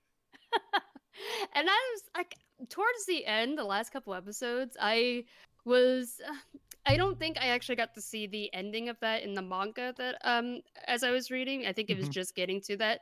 I think they just revealed who the secret character was in the manga when I finished the last book, because this is publishing very slowly. I think the 3rd book, which is coming out this month, like that, this is the first book that has come out, I think, this year. It's publishing very slowly. That's very slow. But yeah, I don't know. It was a little bit too dark. It felt like it didn't really fit tone-wise with everything else. I have a question for you. So, not too spoilers, but a 6th type of magic is discovered called dark magic, where you're allowed to do these like carnal incantations if you sacrifice somebody. And the bad guy does dark magic to try to control girls to kind of besmirch and defame Katarina. So and he probably had to sacrifice somebody to do that. But at the end, when they meet this guy, she's like, you didn't do anything wrong, I'll forgive you. He probably had to sacrifice someone, right? Wasn't it his mother who sacrificed somebody? That was like way earlier in his life. But like So present day, he probably had to sacrifice someone, kill someone just to make these people go and like talk shade about Katarina. I wasn't sure if it was because of that or if it was because he was possessed. I think he was possessed. I don't think he did that. But nonetheless, right. His body killed people just to talk catty with Katarina. True. It was just an odd thing when she's like, oh, I forgive you completely. And I know it's not him. It's the person who was controlled. We don't need to get into ins and outs. I just think that should not have been so glossed over. No, that I people feel are you. dying. I feel you. But that's also kind of like Katarina's thing is she like forgives and will love everybody, which is, like, I guess, how she trips over all of the flags to get like them all the fall in biggest love with enemy in Katarina's life is her going to parties and just loving sweets so much that she gets tummy aches. And that is cute. And I do like Katarina. I genuinely do. But like so much of the plot is just hollow, like contrived things to go advance from meet this character, meet this character, meet this character. Like there's no like repercussions. For example, she goes to a party. And she's like, wow, it'd be really cool if I met a fellow fangirl to talk about books with. Fine. She eats a bunch of sweets. She's like, oh boy, I got to go to the bathroom. She goes to the bathroom, gets chased by a dog. So she runs up a tree and people are bullying a girl underneath that tree. So she's like, well, I can't drop down now. That's pretty embarrassing. But then she just jumps down anyway, scares the kids off, meets the girl, and now they're best friends and they're fangirls. And it's like, that's fine. That's not like bad, but it just inherently is just a path of least resistance to meet people and become their friends instantly. And it's not upsetting, but it just wasn't engaging for me. I don't know. I feel like a lot of that is very common in the otome genre in general. And that's my point. It's like this follows things and it's making fun of it and it's a wink wink and it's a nudge nudge. And I guess I know that I'm not appreciating the humor in that. Like the battles between Gerard and his twin younger brother Alan, kind of like their battle for her affections. Like I get that, like that's happens, but then Gerard's got these weird like defenseless, like, oh, I'm gonna have you all alone and won't be able to stop my advances. And it's like, it's probably a thing. I get it, but I just don't appreciate it.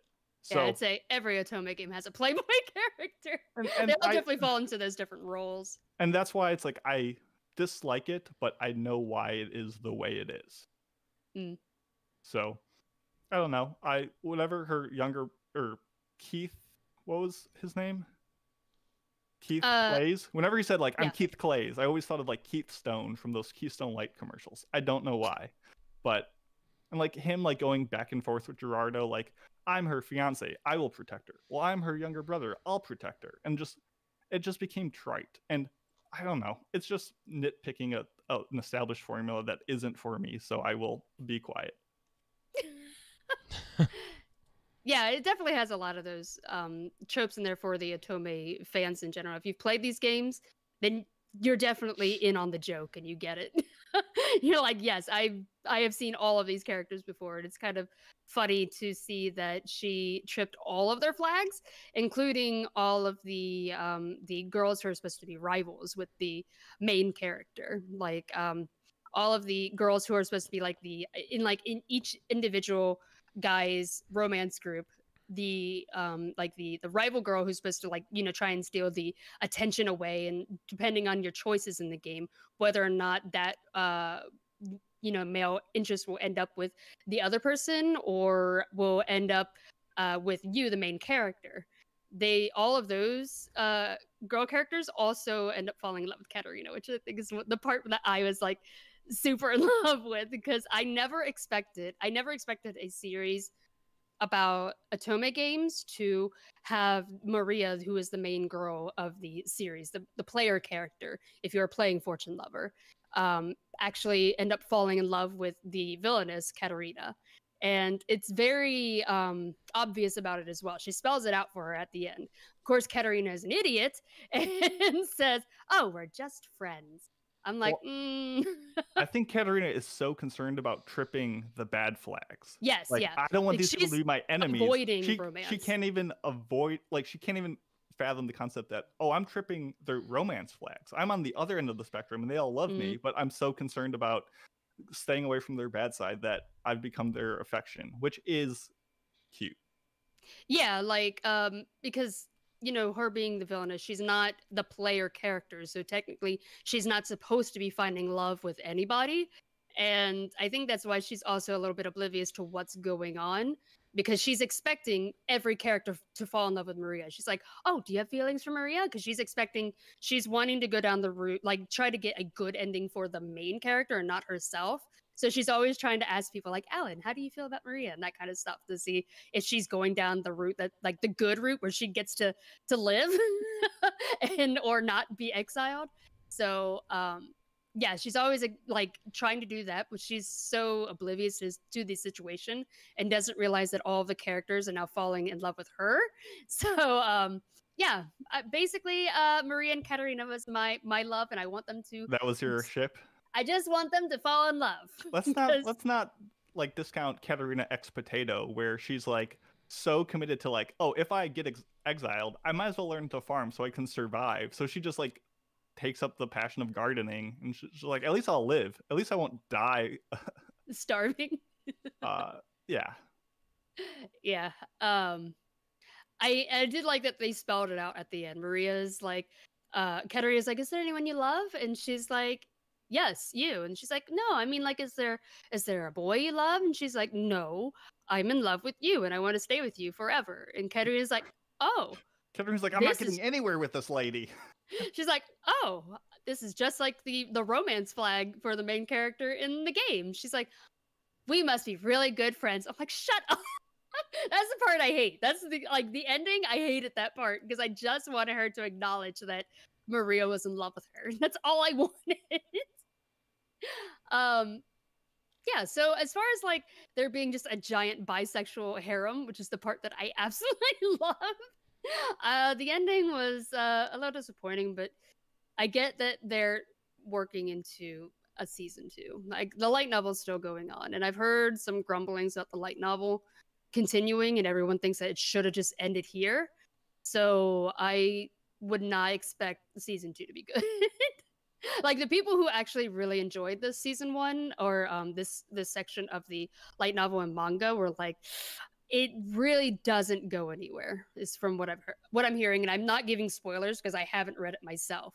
Just from the grumblings that I have heard, it's that it's really disappointing because you know, like I said, otome games are not reverse harems. They can be for a while as you're going through introductions. They all have the introduction phase where, you know, you feel a little chemistry with all of the characters, but you have to eventually pick one and go down that route. But unfortunately, this never gets to that place because it just wants her to have an open harem with everybody, which part of me absolutely loves, but I'd like her to actually acknowledge that they love her. Hatoful boyfriend anime adaptation win. I also absolutely loved when they were doing the polls, like the romance polls on, I think it was Crunchyroll or somewhere. Every single week, Katarina was in every single romance. I think she was like, I think in like Japanese like magazines, they do like the polls of like which romance do you want the most or which ones are you most invested in. And out of like the top 10, 7 of them was like Katarina X Maria, Katarina X Ellen, Katarina X Sophia. Like it was her hilarious. And like the rest of the cast. And I loved when people were like, why stop there? And they had like Katarina X, like the all the characters in Kaguya-sama, and I was cracking up. Otherwise, like art-wise, the character designs I feel like are very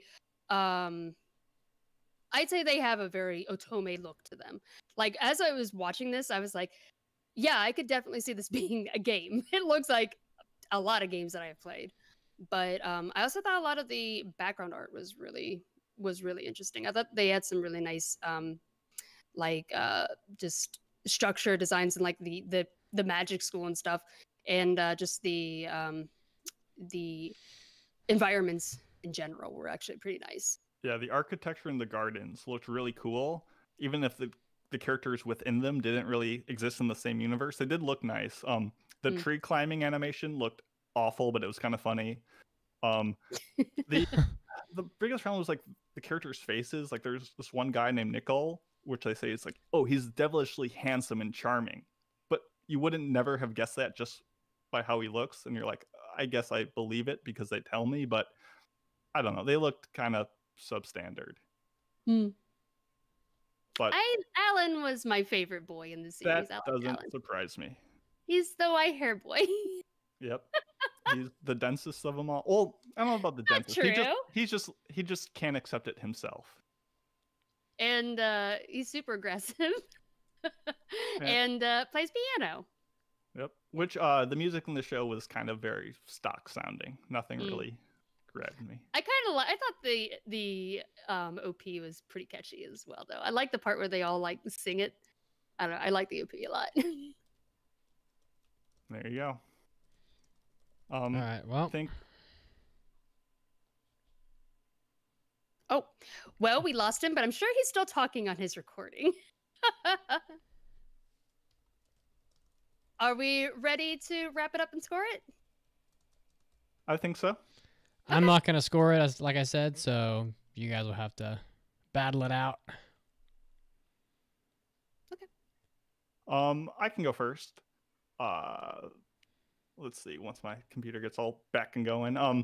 So essentially the day I finished this series, I happened to watch the short movie from the Hanasaka Iraha property, and I felt like they're not very related. They tell two very different types of stories, and Hanasaka Iraha is melodramatic. It has its problematic elements, but when compared to this show, it really dawned on me how lifeless and empty I thought a lot of the characters in Villainess were in comparison. Not having the experience with the genre and media, that it was kind of... They're also not related in any way at all. I know. But it just really showcased like how little I cared about the characters in one, and how just the other ones I thought were bursting with life, whereas this one was just kind of flat. And while it didn't do anything wrong, it just felt, I don't know, just uninspired in a lot of ways. And I feel like Villainous had a great concept, and they squandered it by taking it too safe. They didn't want to offend any palate, and they just were the most like plain like grits or oatmeal serving. Like, it's not bad, but I don't know, I didn't get any flavoring. There wasn't really comedy, there wasn't really suspense. It wasn't Berserk. It wasn't my thing, and I get that it wasn't for me, but nonetheless I did not enjoy my time. So I'm gonna give it 1.5 episode lead to doll out of 5. Vicious. I think in general, for otome fans specifically, I thought it was a really good show. It does not have a satisfying ending, but it is continuing. I can't say anything to what happens next, but I would definitely be willing to give it a shot, though. I thought it was a really good twist on the otome genre, which there is definitely an audience for. Not everyone's going to have the same audience for every single anime. Yeah, I mean, we don't really get a lot. I mean, look at how much anime is coming out. How much shoujo is coming out? Barely anything. So I'm happy that we did something different with the isekai genre to appeal to a different fan base. And I thought it did pretty well. I thought it was really charming. And I like the characters, and I think the little like winks at the otome genre, they did really well. There were a lot of things, and I was like, I get what you're doing. And yeah, I mean, it's not it's not a work of art, obviously, but I did think it was very entertaining. So yeah, I think I'd give it a 3.5 out of 5. I really enjoyed my time with it, and I'll watch the next season. Okay. Nice. Well, thank you. No score from me. I abstain. No score, but you gave it a shot, and I appreciate watching it. And it definitely was a different cup of tea and flavor that is always appreciated. So with that, that was the 544th episode of the Anime Addicts Anonymous podcast. We always invite you guys to check out all our social media. You can find me on Twitter at Macy Pacey, where I'm reviewing all the new shows from the new season and giving a tier list on which ones I think you should watch. Mitsuki, where can they find you? Yeah, I'm over at Pope Mitsugi on Twitter. Not really much going on, but if you want to come over and check it out and say hi, I wouldn't. I always respond. So You can find me at Mandy X Mandy on Twitter, and I do a lot of drawing stuff. Although it's taken me a while now because I'm working through drawing every all of the main Hunter x Hunter characters as D&D classes, and I was sharing them, but then I stopped sharing them. Still working on it though, because I'm just gonna wait till I get them all done and put them all in the same. Just an same epic picture. mic drop of. That'd be such a cool collab. So I have Hisoka and Killua done, and I'm halfway done with Gon, and then I've got more. I'm saving all the hard ones for last.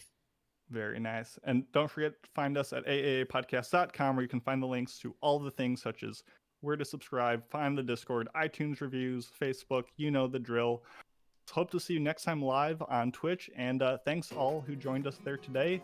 And with that, have another good week. We'll see you next time. See you guys. Bye, guys. Take care. Bye.